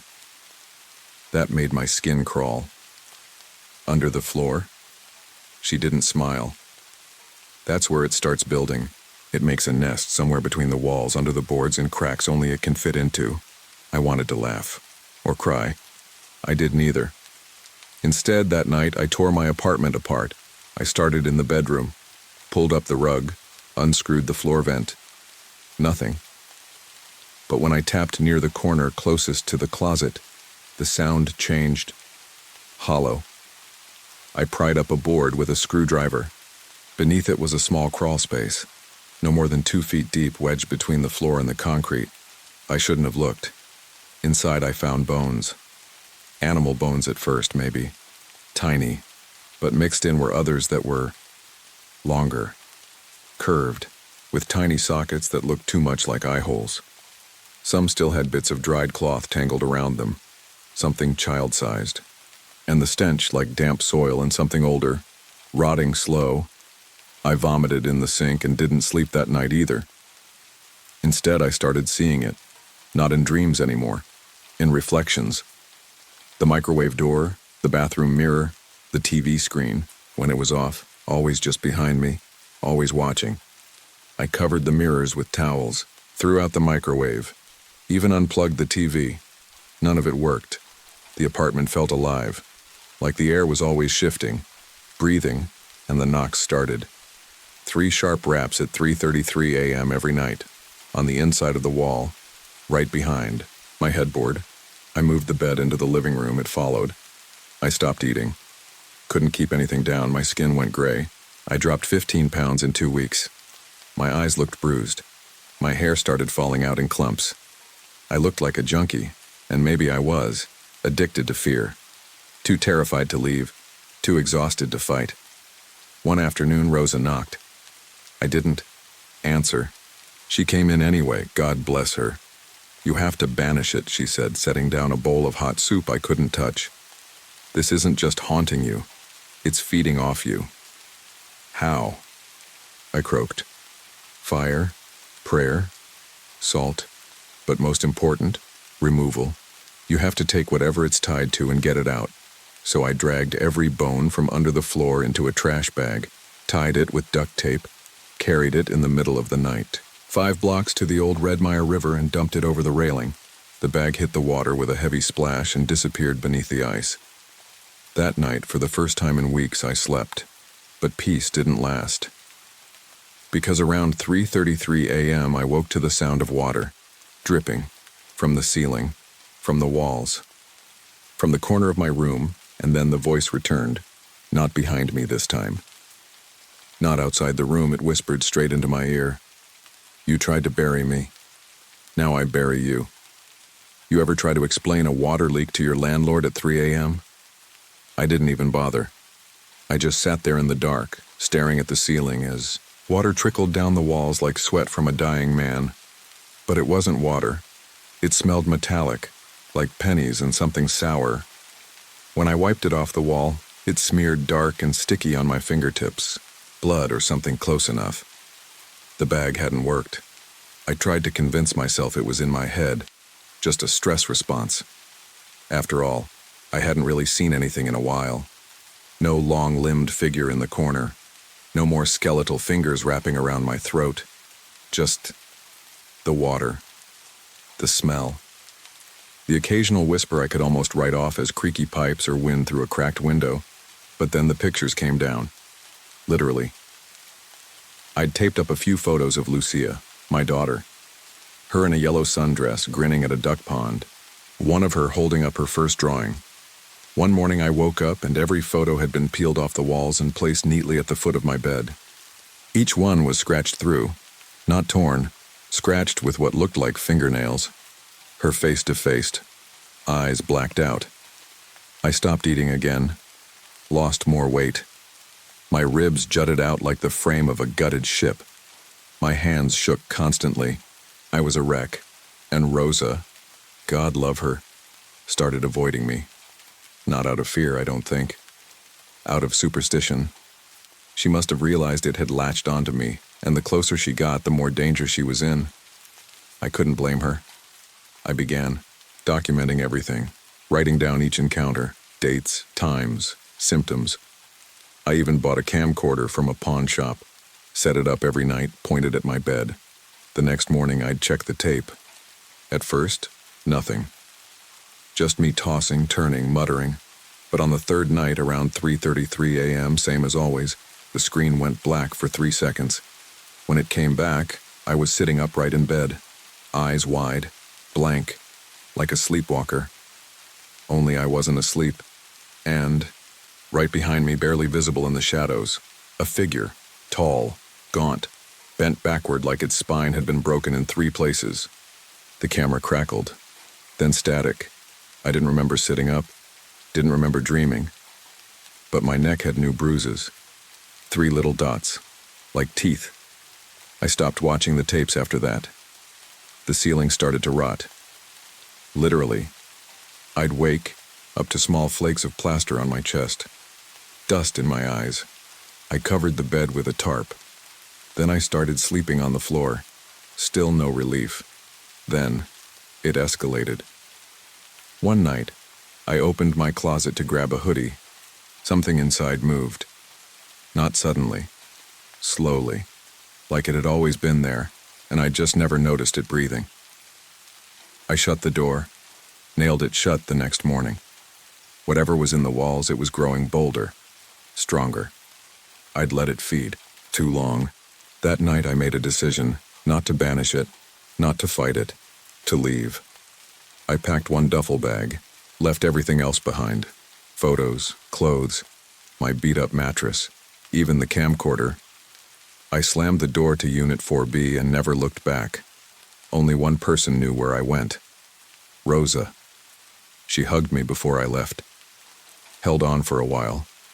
Then whispered, "You should have burned it." Maybe she was right, because even now, years later, I still wake up at 3:33 a.m. Not always. Just sometimes. And when I do, the smell returns. Old blood, damp earth, and something else, like wet wood swelling from inside the walls. It's been 6 years since I left Unit 4B. 6 years since I saw that crooked silhouette pressed against the dark. Since I smelled the rust and damp that soaked into my bones like mold in drywall.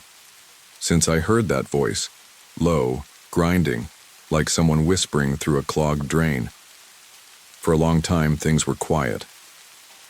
After Redmire, I took whatever job I could find in Allentown, moved into a basement apartment, windowless, dry, safe, or as safe as anywhere felt. I got help. I found a therapist who didn't flinch when I said, "I think something followed me out of a building that doesn't want to let go." He called it PTSD with night terrors, prescribed pills, breathing exercises. But the pills never touched what lived in my dreams. Lucia came back into my life when her mom moved to the city for work. Just on weekends at first, then summers. She was older now, curious, sweet. She'd ask about the long scars on my forearms, and I'd say, "Accident at the warehouse." I couldn't tell her the truth. How could I say? I clawed at my own skin in my sleep because I thought something was inside me. But then it happened again. Last Halloween. Lucia had fallen asleep on the couch, a blanket pulled up to her chin. I turned off the porch light, made sure the windows were locked. I even checked under the sink, like always. It was quiet. Too quiet. That kind of still where your own heartbeat sounds like footsteps behind you. At 3:33 a.m. I woke up. Not because of a dream, because something was dripping again, not water. Not this time. I followed the sound to the hallway. The old light bulb above flickered once, then died. The air chilled. My breath fogged.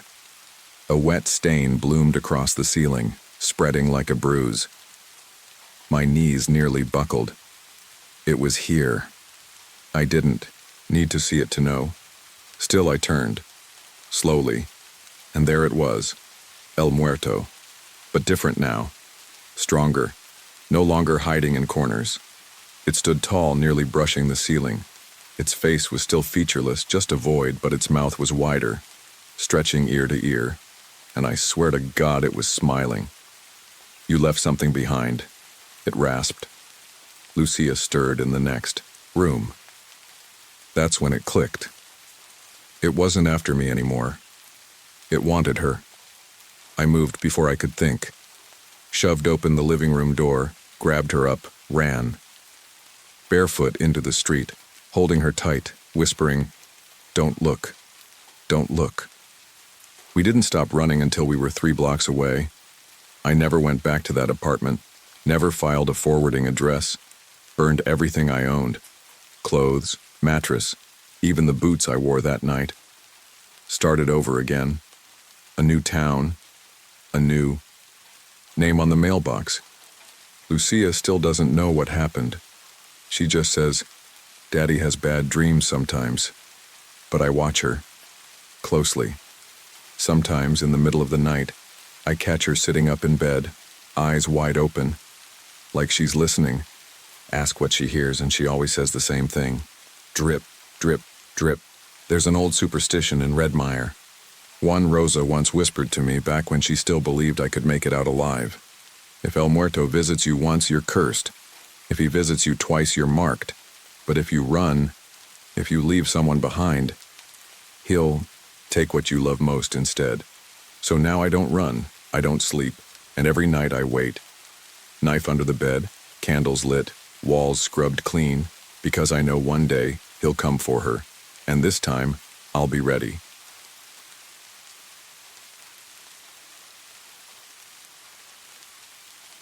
I've always thought of myself as a skeptic.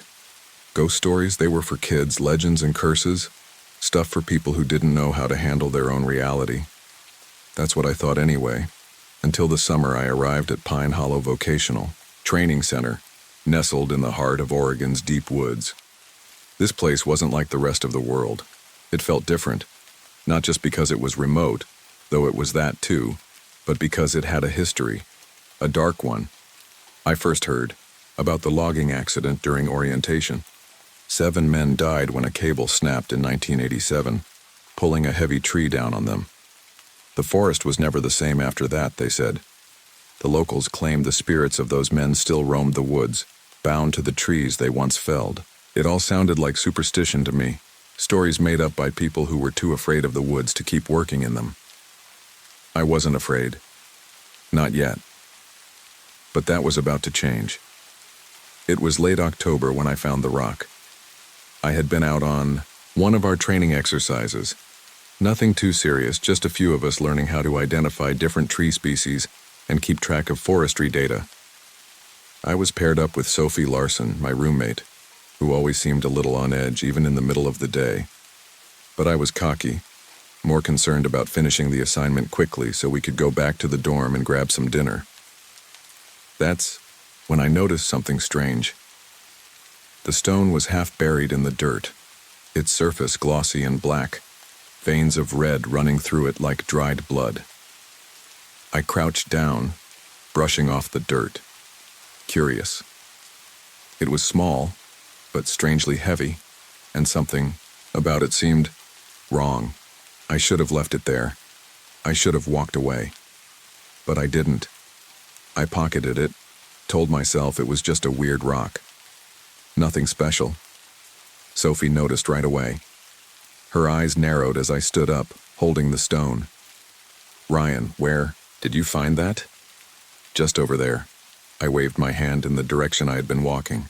"It's just a rock, Sophie." She didn't look convinced. "That's not just any rock, Ryan. That looks old. You sure you want to mess with it?" I laughed it off. "You're being paranoid. Let's go." We continued on with the rest of our task, though something felt off. I didn't say anything, but the air seemed thicker, heavier. As we made our way back to camp, the wind picked up, rustling the trees in an unnatural way. I could swear I heard something in the woods, a low hum, or maybe it was a whisper. I glanced around, but the trees were empty. That night, things started to get strange. The dormitory was quiet when we got back. Our group had a small, shared living space with a couple of other students. I set the rock down on my desk and tried to shake off the unease that had crept up on me. I was just tired, that was all. We'd been in the woods all day. I needed a shower, some food, and a good night's sleep. But when I lay down, the cold hit me. It wasn't just the usual chill of the night air coming through the window. It was deeper, like the very walls of the building were freezing. I wrapped myself in the blanket and tried to ignore it, but the temperature continued to drop, sending a shiver down my spine. Then I heard it. Faint at first, but unmistakable. Boots dragging across the floor. I froze. The noise was getting closer, growing, louder and closer with each passing second. It was slow, deliberate, as if someone was pacing outside my door. I waited for it to stop, but it didn't. My heart pounded in my chest, and I instinctively reached for the flashlight I kept by my bed. "Sophie," I whispered. But she didn't respond. I shot up from the bed and cracked open the door. The hallway was empty, but the air was cold, the kind of cold that seeped into your bones. I stepped out into the dark corridor, my flashlight beam shaking. Nothing. No footsteps, no sounds, just silence. But I could still feel it, like someone was watching me. I returned to my room, slamming the door behind me, heart hammering in my chest. I didn't know what I was dealing with. The rock was sitting on my desk, now coated with a fine layer of moisture, as if it had been raining inside. The next morning, I thought it might have been a dream. It wasn't until I saw the stone again that I realized something was wrong. It was wet, covered in a dark red stain, but there was nothing around it. I could have sworn it hadn't been there when I went to bed. I tried to throw it away, figured I was just freaking myself out. But when I checked my pocket later that day, there it was again, back where it belonged. I thought I had made a mistake, but something told me I was already in deeper than I realized. The stone, the cold, the footsteps, something wasn't right, and it wasn't going to stop. The stone wasn't the only thing that felt wrong that night. As soon as the door to my room closed behind me, I felt the weight of the place pressing in on me. I couldn't explain it, but it was like the entire building was holding its breath, waiting. I stood there for a moment, staring at the rock on my desk, trying to ignore the chill in the air. That's when I heard the first noise. At first, it was subtle, a scraping sound, soft, like nails gently dragging across the wood floor. I turned toward the door, but nothing was there. The door was still locked. The walls were silent. Yet the sound continued. It was faint, coming from somewhere far away, almost as if the noise was inside my own head. I tried to brush it off, telling myself I was just tired. It had been a long day after all, out in the woods, working through the heat, getting dirty. So I did what any sensible person would do. I grabbed my phone, plugged in my headphones, and cranked up the music, hoping the noise would fade. But that's when I heard it again. Only this time, it wasn't just the scraping. It was heavier, more deliberate, a slow, deliberate drag of something large across the floor. The sound came from just outside my room. My heart stopped. I pulled my headphones out, trying to listen more carefully. I glanced at Sophie's bed. She was still asleep, her body curled up under the covers. She hadn't heard anything. The scraping grew louder, closer. My pulse quickened as I held my breath, not daring to move. The sound was getting nearer, and then, without warning, the door to the hallway creaked open, slowly, agonizingly so, as if it was being pushed by an invisible force. I didn't know what to do. My mind raced through every possible explanation. Was it one of the guys from the forestry crew? Maybe they were playing a prank on me. I tried to convince myself of that, but I knew deep down it wasn't something that simple. I grabbed the flashlight from my bedside table and crept toward the door. I didn't even have time to second-guess myself before I threw it open. There was nothing in the hallway, but the air had shifted. The temperature had dropped even more, and it was like I could taste the cold in the air. It felt unnatural. Moved quickly down the hall, my flashlight beam dancing along the walls. My heart was pounding in my chest, the sound of it too loud in my ears. As I passed the common room, I glanced inside. The lights were off, the space empty, but something caught my eye. There was something on the floor, just inside the door. Something that hadn't been there when I'd passed earlier. I stepped closer, the beam of my flashlight falling across the floor. It was a boot print. A fresh, muddy imprint, large, heavy, and unmistakable. It wasn't from a normal boot either. It was too wide, too uneven, as if whoever left it wasn't walking normally. I knelt down, running my fingers across the imprint.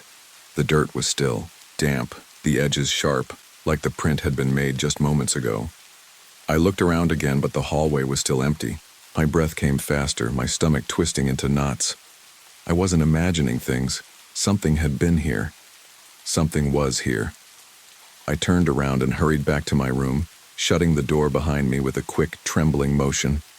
I backed away from the door, staring at it as if I could will it to stay shut. When I turned back to my desk, the stone was sitting there again, wet and red, like it had been soaked in blood. It didn't make any sense. It couldn't have happened on its own. I was sure I'd thrown it out earlier, but here it was, taunting me. I picked it up, feeling the cool, slick surface beneath my fingertips. It almost pulsed with an odd energy, and I swear I felt something, like a low hum running through my bones. I tossed it back onto the desk, disgusted. That's when I heard it again, not from the hallway this time, but from inside the room. The scraping. It started faint, like the sound of claws scraping across the wooden floor beneath the bed. I froze, my body rigid with fear. There was something underneath my bed. I had to look. I couldn't just let it go. Slowly, I knelt down, my breath shaky. My hand brushed against the floor as I peered into the darkness under the bed. For a moment, I saw nothing but the shadows that stretched across the floorboards. Then something moved. A shape, dark and shifting, scuttled back into the farthest corner. It was so fast I barely had time to register what I saw. I yanked my hand back, scrambling to my feet. The room was silent again. I stared at the spot under the bed, my heart hammering in my chest. The stone, still on the desk, seemed to pulse, in rhythm with the beating of my heart. What had I done? I didn't know how to explain it. I didn't know what was happening to me, to this place. But I knew one thing for sure. Whatever this was, it wasn't going to leave me alone. And I had no idea how to make it stop. The next few days passed in a haze, a blur of exhaustion and dread. I couldn't sleep. Not really. Every time I closed my eyes, I saw that shadow under the bed, or I'd hear the scraping noise in the middle of the night, scratching at the edges of my mind until I was convinced it was real. Sophie, my roommate, had no idea what was going on. I'd tried to explain it to her once, but she just chalked it up to me being overly stressed from the training. But deep down, I knew it was more than that. I could feel it. Every step I took on this cursed ground only seemed to make things worse. It was a Friday afternoon when things really started to spiral. The weather had turned, the air damp and cold, with thick clouds hanging low over the forest like a dark, suffocating blanket. We were supposed to go out for a field exercise, part of our training, but by that point I wasn't sure I wanted to step foot into the woods again. It was hard to explain why, even though the place was beautiful in a way, lush and green, full of life. It felt wrong. Like the trees themselves were watching me. Travis, the local guy, had warned me. Don't take anything, he'd said the night before, his voice low and serious. The land doesn't forget. It'll come after you. Just don't make the mistake of thinking it's all in your head. I'd ignored him. I thought he was just being superstitious.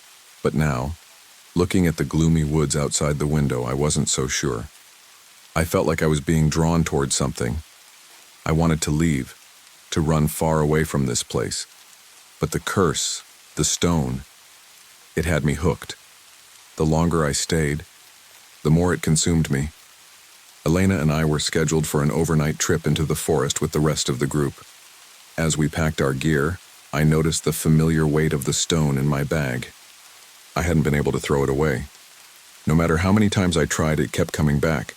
I pulled it out and stared at it, wondering if I was cursed for good. There was something about its smoothness, the blackness of it, that almost made me feel compelled, like I couldn't be free until I returned it to where I found it. But it was more than that. Every time I held it, I felt the presence of something else, something ancient and hungry, gnawing at the edges of my thoughts. The whispers started again. Give it back. Return what was taken. I shoved it back into my pack, trying to ignore the growing feeling of dread. We set off late in the afternoon, walking in a tight group, our boots crunching through the leaves. The air was thick with the smell of damp earth and pine. Elena and I walked together at the back of the group, the others ahead of us chatting quietly. "I don't know about this, Jake," Elena said, her voice low. "This place, it's creeping me out." "I know what you mean," I muttered, glancing over my shoulder. The trees seemed to close in around us, the path growing narrower, the woods darker. "Are you still thinking about what happened?" she asked, lowering her voice. "With the stone?" "I don't know what to think anymore," I admitted. "The stone's not the only thing that's been messing with me. I keep hearing noises, scraping, scratching, like something's moving around me when I'm not looking." She didn't respond at first, but I could see the concern on her face. Elena wasn't one to scare easily, but I could tell this place was getting to her too. It was getting to all of us. By nightfall, we made camp near a clearing. The rest of the group set up their tents while I stared at the fire, unable to shake the feeling that something was watching me. Every crackling sound from the flames felt amplified. Every rustling in the trees felt closer. The shadows seemed deeper, darker than they should have been. I could hear the others laughing, but it felt hollow, distant, like it was coming from a place far away. I tried to focus on the fire, but someone, was staring at me from the edge of the trees. A shape, standing just out of the firelight. I could see it moving, barely there, like it was testing the edge of the flame, waiting. My heart skipped in my chest, and I looked away, pretending I hadn't seen it. But when I looked back, the shape was gone. I told myself it was nothing, just the fire playing tricks on my mind. But the longer I sat there, the more I could feel it, the weight of being watched. It wasn't in my head. It was real. A few hours later, after we had settled into our tents for the night, I was almost asleep when the sound came again. That scraping. It was faint, but unmistakable. I froze, my heart leaping into my throat. It wasn't coming from the forest anymore. It was right outside my tent. I sat up, holding my breath. The tent flapped gently in the breeze, the noise mingling with the rustle of the trees, but beneath that there was something heavier. The scraping was followed by a slow drag, like something large was dragging across the earth. I reached for the flashlight, trying not to panic. Slowly, I unzipped the tent, pushing the flap open just enough to peek outside. Nothing. Just the fire, burning low, and the shadows cast by the trees. But as I turned to go back inside, something caught my eye. At the edge of the campfire's light, I saw the boots, large, muddy, and dragging across the ground. I barely had time to react before I heard the unmistakable sound of heavy breathing. Wet, ragged, like something was struggling to draw air. I turned and ran. My heart was pounding in my chest as I sprinted into the woods, the trees around me blurring into a mass of black shadows. I don't know what I was running from. I didn't need to know. All I knew was that something was out there, something that was not human. The weight of it pressed on me, suffocating me, and I couldn't stop running. My legs burned, my breath was ragged, and my mind was spiraling. Behind me, the camp seemed miles away. I could hear the muffled voices of the others, still shouting my name, but it felt like they were coming from a different world, like I was already too far gone. The forest swallowed everything, their voices, the sound of my own footsteps, even the wind. All I could hear was the pounding of my heart and that terrible wet breathing. I stumbled through the underbrush, my flashlight bouncing wildly in my hand. It wasn't helping much. The darkness felt alive, like it was closing in from every direction. I didn't dare turn around. The weight in my chest was unbearable, but every time I slowed down, I could almost feel something hot on my heels, something closing in with the kind of hunger I couldn't explain. The ground was slick beneath my feet as I pushed past branches and roots, nearly tripping, my mind struggling to process what was happening. It felt like my own panic was feeding into the forest, like the trees themselves were feeding off my fear, growing darker, more oppressive with every step. I didn't know how far I ran, but I eventually found myself in a small clearing, breathless and terrified, a sharp pain shooting through my side. My flashlight was dim now, flickering like it was dying, and that's when I realized the forest had gone dead silent. No insects, no wind, no rustling in the trees, just stillness. I knew this wasn't natural. This wasn't normal. I had to get back. I had to find the others. I turned to head back toward camp, but then I froze. There, in the center of the clearing, was a figure. I couldn't make out its details, just a silhouette standing in the moonlight. It was tall, impossibly tall, with its limbs stretched at odd angles.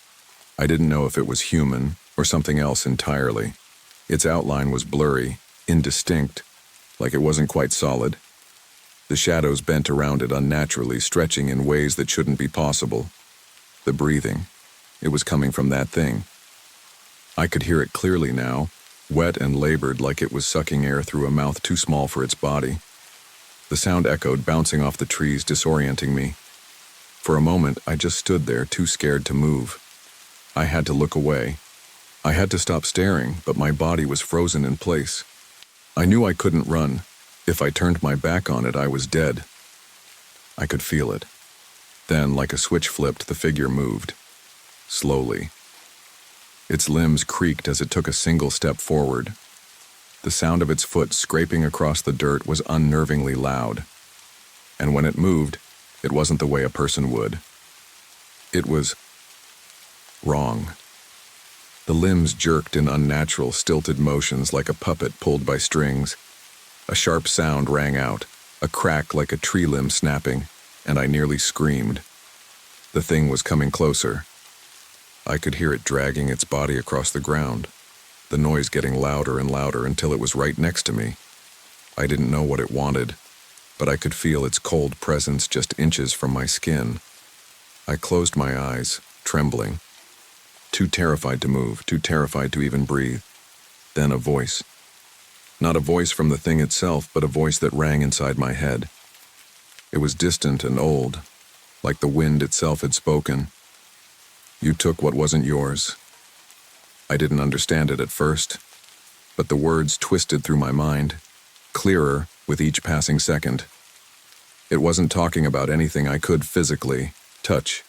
It was talking about something older, something ancient buried deep in the land, the forest, the curse. I felt a chill that went beyond the temperature of the air, as though the blood in my veins had frozen. I wasn't supposed to be here. The land didn't want me here. Return it. The voice again, stronger this time. There was an urgency in it, a need. I glanced down at my pack, the weight of the stone pressing against my side. I hadn't realized it until that moment, but it was like the stone was calling me, urging me to give it back. I could barely breathe, but somehow my hands moved on their own, reaching for the bag. My fingers were numb, shaking uncontrollably as I pulled the black stone out. The air around me felt electric, charged with a strange energy, and I had a sickening feeling that the moment I held it in my hand, everything would change. I stepped forward, my legs shaking beneath me as I made my way to the center of the clearing. I didn't want to do this. I didn't want to give up the stone. It had been mine after all, but deep down I knew what I had to do. I knelt down in the dirt and placed the stone on the earth, whispering a quick apology. "I'm sorry," I murmured, my voice hoarse. "I didn't know." As soon as I let go, the wind began to howl, a fierce gust that ripped through the clearing. The ground beneath me shuddered as if the land itself was alive, waking up from a long, restless sleep. Then, as quickly as it had appeared, the figure was gone. The sound of the breathing, the creaking of limbs, everything. It all vanished into the night. I stayed there, my heart hammering in my chest, wondering if it was finally over. The wind died down as I stood in the clearing, staring at the spot where the figure had been. It was so quiet now, too quiet. I had hoped that once I returned the stone, everything would go back to normal. But I knew, deep down, that I couldn't escape this. There was something wrong with this place, something older and darker than I could ever understand. I made my way back to camp, heart still racing. The others were gathered around the fire, their faces a mixture of concern and relief when they saw me. They didn't know what had happened, what I had seen, but they could tell something had changed. But I wasn't sure if I had made it better or worse. The curse had followed me. The land had marked me. And the worst part?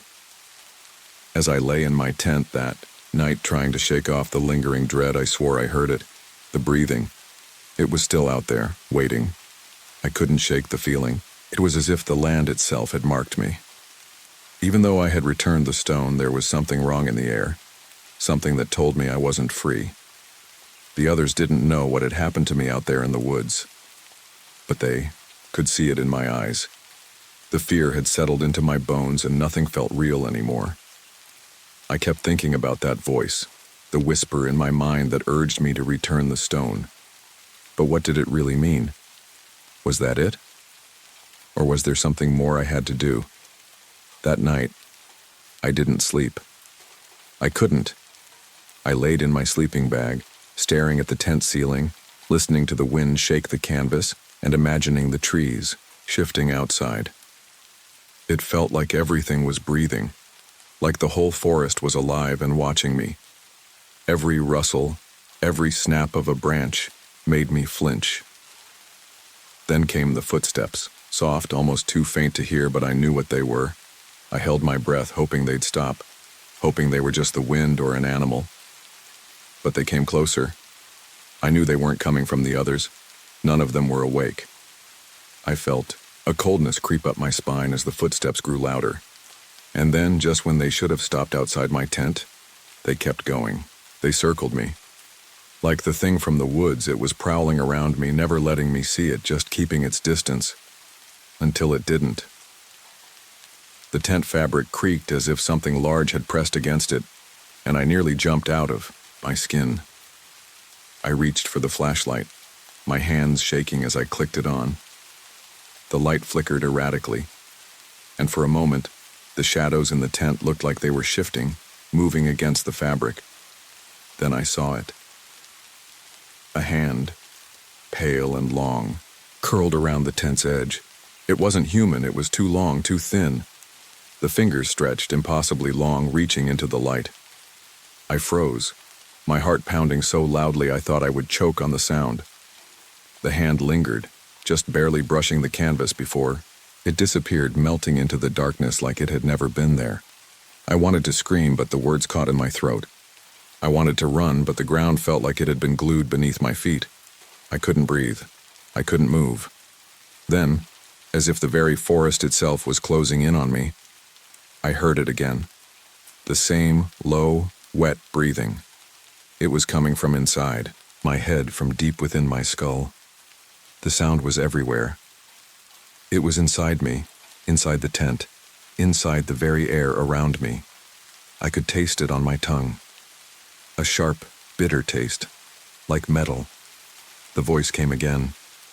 You should have never come. Back! I felt a sick, hot shiver crawl up my spine, and a terrible realization hit me like a physical blow. The curse didn't just want the stone back. It wanted me. I stumbled out of the tent, heart racing, my breath coming in short, frantic gasps. My eyes searched the camp, but all I saw were the others, still asleep, oblivious.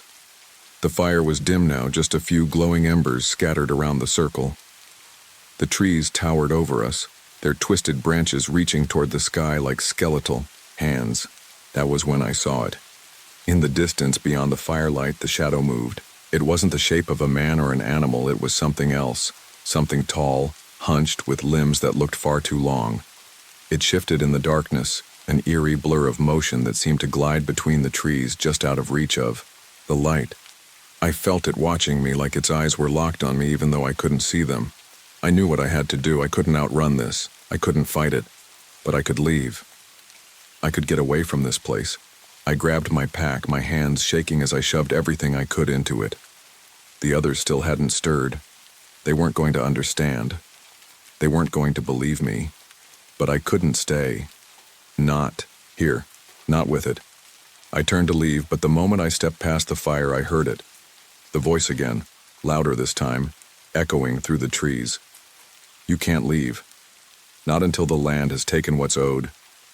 I kept running. I didn't care. I didn't stop to think. I just ran, my breath a ragged sob, my body desperate to escape whatever this was. But the woods felt different now, oppressive. Like the very air was thick with malice. The trees seemed to lean in, their bark twisted into gnarled, menacing shapes. The ground beneath my feet shifted, turning soft and uneven, as if it was trying to trip me, to drag me back. I stumbled. My ankle twisted and I fell to the ground, pain shooting up my leg. My flashlight flickered and went out, leaving me in total darkness. I didn't have time to worry about it. I had to get away. As I limped through the forest, I thought I heard footsteps behind me, slow and heavy, following me, but when I looked, there was nothing there. The silence of the forest pressed in on me, suffocating. And then in the distance I saw it, the clearing, the place where I had returned the stone. I ran toward it, desperate to reach it. If I could just get back there, I thought, maybe the curse would release me. I stumbled into the center of the clearing, my chest heaving with each breath. The air felt heavy here, thick with something ancient, something old. And then, just as I was about to collapse from exhaustion, I heard it. The sound of those wet, ragged breaths. Closer. Closer. I didn't turn around. I didn't want to see it again. But I knew it was there. I could feel it. And then, the silence. The same thick, suffocating silence that had followed me through the forest. It was over. The land had claimed its due. The curse had taken me. And when I opened my eyes, again, there was nothing left.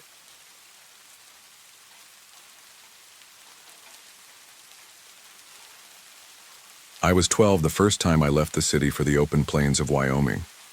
My friend Mara Redbird had invited me to spend Thanksgiving break with her family on the Black Elk Reservation. It sounded like an adventure, something different from the gray buildings and constant noise of home. The Redbirds lived in a weathered farmhouse at the end of Crowfeather Road, surrounded by dense woods and endless fields. The house stood alone, its paint peeling and windows clouded with age. As we pulled up the long dirt driveway, I noticed small stone markers near the trees, each adorned with feathers, beads, or bits of cloth. Offerings, Mara explained when she saw me staring. For the spirits. I nodded, not sure what to say. Inside, the house was warm but dimly lit. The air smelled of sage and something sweet. Bowls of milk and honey sat on the windowsills and bundles of dried herbs hung from the ceiling. Mrs. Redbird greeted us with a nod. Lena, welcome. Make yourself at home. But remember, respect the house and the land. They have memories. I smiled, politely, unsure of what she meant. That evening, we sat down to dinner. The meal was hearty, roast venison, cornbread, and squash. Mrs. Redbird watched me closely as I ate. You don't believe in them, do you? She asked suddenly. In what? I replied, caught off guard. The Iktomi, the little ones. They're not just stories. They're old and they don't like strangers. A chill ran down my spine despite the warmth of the room. After dinner, Mara and I retreated to her room. We played cards and listened to the wind howl outside.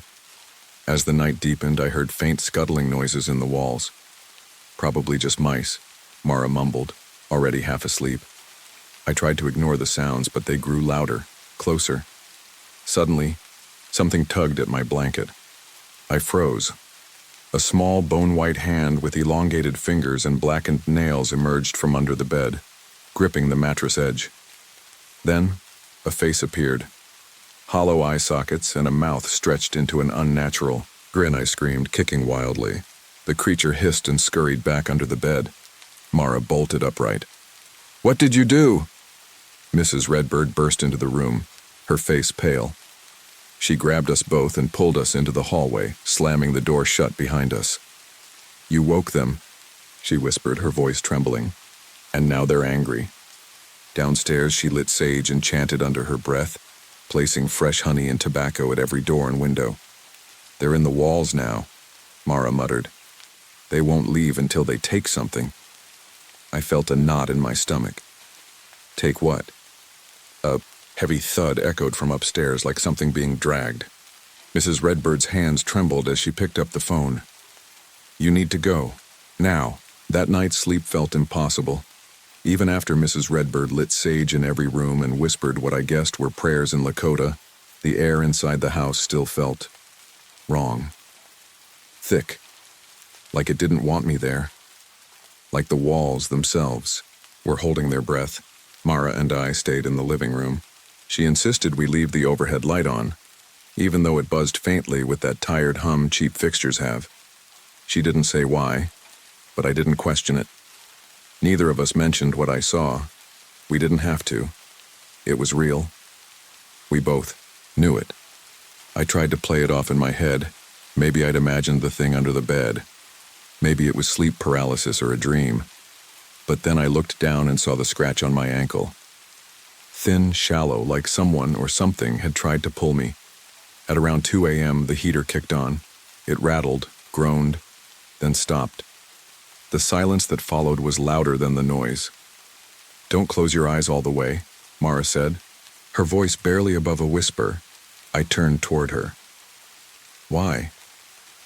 She was curled up in a blanket like a cocoon, only her eyes visible. "They come when you stop watching." I laughed, but it caught in my throat. "Who? The Iktomi?"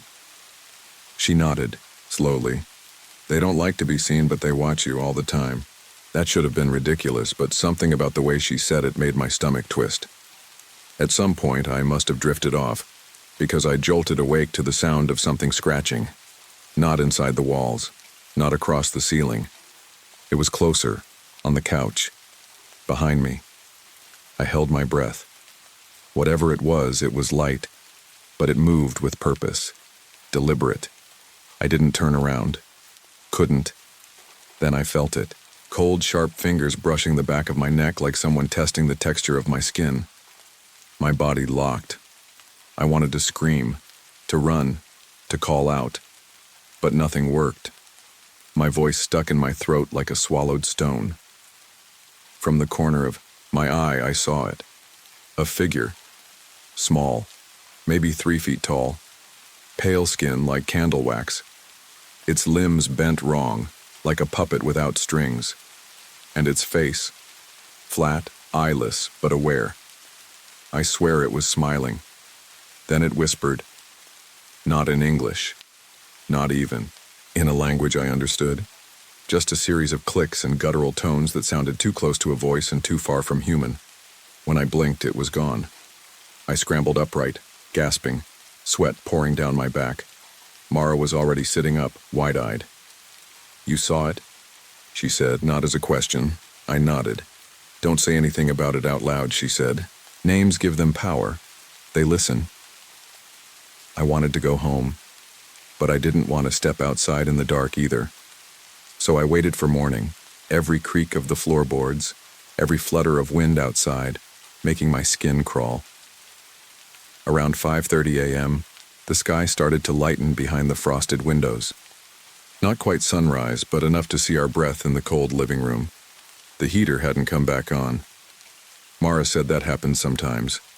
The moment there was light, the house felt different. The pressure eased. Not gone, just less. Mrs.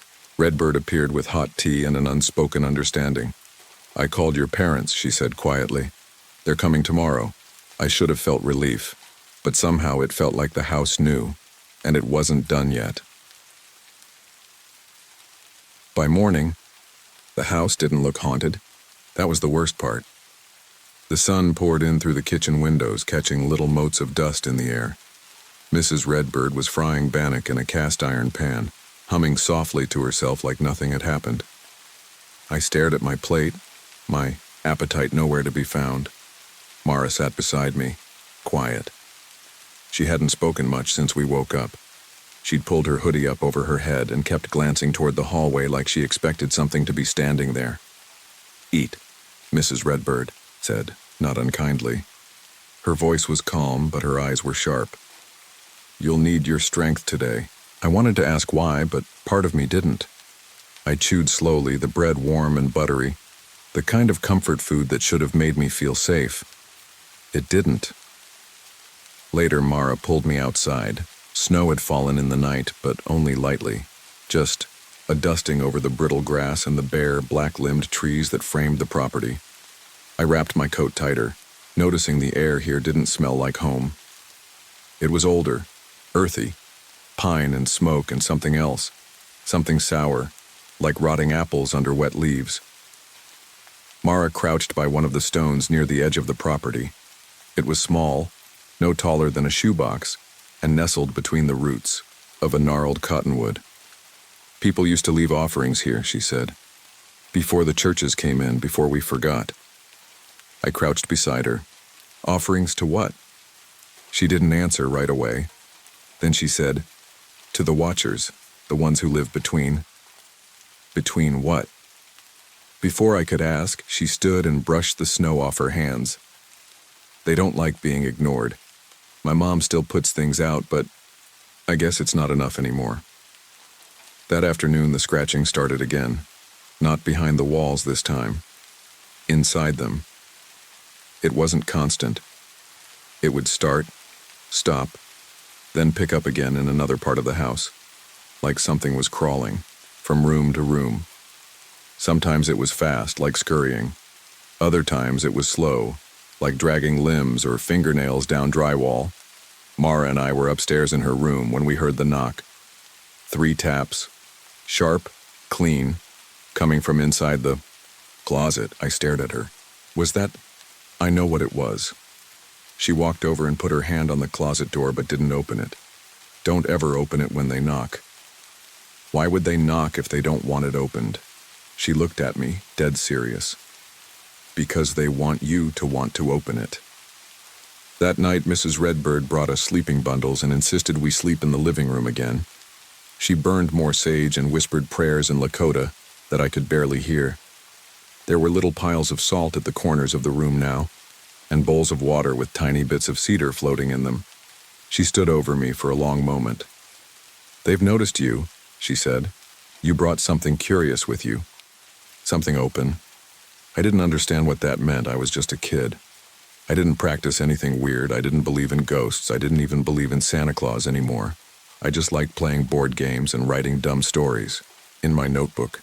But I felt it now. Something had followed me since the night before. Something invisible but real as the cold. That night, I didn't sleep at all. I stared at the ceiling and listened as something moved through the walls. Sometimes it would stop right behind me, so close I could hear it breathing through the plaster. And once, just once, I swear it whispered my name. The next morning, Mara and I didn't talk. Not in a fight kind of way. Just, what was there to say? Mrs. Redbird didn't seem surprised by our silence. She made strong coffee and heated leftover stew for breakfast, but she didn't ask how we slept. She already knew. After we ate, she sent Mara to the shed to bring in firewood, and then she turned to me. "Come." I followed her to the back room, a small space that looked more like an altar than a spare bedroom. Thick quilts hung on the walls, hiding old cracks in the plaster. In the middle sat a cedar box, small and blackened with age. She knelt in front of it. "This land," she said, "was never quiet. The old people, they knew that. They made peace with what lived here. But peace doesn't mean safety." She opened the box. Inside were bundles of herbs, braided sweetgrass, a small bone carved with symbols, and a single red marble. "What are those?" I whispered. "Promises," she said. "And protections." She took the marble and held it to the light. This was my brother's. He used to hear them too. One night he followed their voices out into the trees. We found him in the spring, when the snow melted. I swallowed hard. What happened to him? They left his body, but not his eyes. I didn't ask what that meant. That afternoon I tried to pretend things were normal. Mara and I played checkers on the porch. She was quieter than usual, and every now and then, she'd glance out toward the woods like she was waiting for something to move. When the sun started to set, the wind picked up. The sky turned the kind of cold pink that makes everything look like it's holding its breath. The trees swayed, but the air was still. And then, somewhere far off in the woods, laughter. Not a lot. Just one short burst, high, shrill, like a child choking on its own giggle. Mara grabbed my wrist and yanked me inside. "They're getting close." Mrs. Redbird met us at the door, already holding a bundle of cedar and a jar of ashes. "They want something," she said. "They can't have me," I said. She shook her head. "It's not always about you. Sometimes it's about balance. You came here empty. That's dangerous." I didn't understand what she meant until later that night. Mara and I were back in our sleeping bags on the living room floor. The fire had burned low, and Mrs. Redbird had fallen asleep in the armchair, holding a rosary in one hand and a feather fan in the other. The scratching started again, but this time it didn't stay in the walls. Something came out. I didn't see it at first, just the feeling, like the air had shifted, gotten thick and warm and wrong. Then a shape moved in the corner of the room, low to the ground, fast. I held my breath. It crawled toward me, dragging one twisted leg behind it, like it had been broken long ago and never healed right. Its skin was pale and cracked, almost translucent in the firelight. No eyes, just holes, deep ones. It smiled. I didn't scream. I couldn't. It stared at me with its empty sockets, tilting its head like it was confused or maybe amused. Then it did something worse than touching me. It whispered my mother's voice. "Lena, come home, baby." I snapped up and screamed. Mrs. Redbird woke instantly, tossing cedar into the fire, chanting with urgency. Mara grabbed my arm and pulled me back as the thing hissed and shrank into the wall, vanishing behind the baseboard, with a wet, sucking sound. We all sat there, breathing hard. The room smelled like ash and sweat. "They're trying to trick you now," Mrs. Redbird said. "If they speak in voices you love, it means they're ready to take." "Take what?" I asked. But deep down, I already knew. The wind howled through the cracks in the walls, but the house was unnervingly quiet. No sounds of rustling in the walls. No laughter. Just the crackling of the dying fire. But I could feel them, lurking just beyond the warmth of the flames. Mara clung to my side. Mrs. Redbird stood at the window, her face shadowed by the half-light of the lanterns.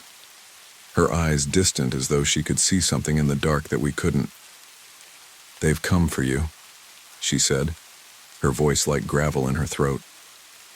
"No," I said, shaking my head. "I didn't do anything. I haven't touched anything. I haven't." "You're here, Lena," she interrupted gently. "That's enough. They want your presence. The house is theirs already. They just need to finish what they started." I turned to Mara. Her eyes were wide, frightened, but there was something else there too. Guilt. I caught her looking at the window, and when I followed her gaze, I saw a pale shape pressed against the glass. A face, too small to be an adult's, and it was grinning. "Mom." "What's that?" Mara whispered. Mrs. Redbird took a deep breath and grabbed Mara's hand, pulling her to the door. "I'll do what I can to hold them back. You two need to go now." I grabbed Mara's wrist. "What are you talking about? We're not leaving you here. Not after I told you," she said, her voice tight with grief and resolve. They won't stop until they've taken something. They've been watching you, Lena, and the time is here. I turned to look at her, my heart pounding. Taken what? Mrs. Redbird held up the cedar bundle, the sacred herbs and bones wrapped in cloth. Your innocence, your peace. Something to balance their hunger. I understood then. I understood what she meant by balance. What they needed. What they took. They already know, Mrs. Redbird whispered as she pressed the bundle into my hand. You need to leave, as far from here as possible, or you'll be just like them. The last part of the sentence was a warning, a truth I couldn't escape. Mara and I rushed out of the house, running through the snow, our boots sinking deep with every step. The wind was fierce, almost biting, but I barely noticed. The only thing I could hear now was my heartbeat and the echo of Mara's labored breath beside me. We didn't stop until we reached the edge of the reservation. The lights of town were dim in the distance, but at least they were real. At least they weren't the hollow eyes of things waiting in the dark. I turned back just as we reached the first paved road. In the distance, I saw the silhouette of the farmhouse. The windows were glowing now, faintly from within, and standing in front of it as if to wave us off was a shape, small, pale, and grinning. Then, as if it were never there at all, the figure vanished. I couldn't breathe for a moment, but Mara's hand gripped mine tightly. Her fingers were cold, her skin too pale. They'll never stop, she said, her voice hollow, as though she were speaking from a place far away. I didn't argue. I didn't even know what to say. But that night, as we finally reached the safety of town, I realized the truth. The Iktomi, the little ones, didn't just want our fear. They wanted our lives, our memories, everything we took for granted. And once they had it, they'd leave us with nothing. The Redbirds left Crowfeather Road not long after that night. Mrs. Redbird, too, disappeared without a trace. They were never heard from again. And Lena? I was never the same. I remember the years that followed as a blur of exhaustion and loss. There were nights I'd wake up drenched in sweat, staring at the shadows, listening for that same high-pitched laughter that had once echoed in the walls of the farmhouse. It still follows me sometimes, in dreams, in memories. The winds, still, carry those whispers too, though they don't always reach me. But if I stand too long in the cold, the dark, if I listen too hard to the silence, I can still hear them, and I know they'll always be waiting.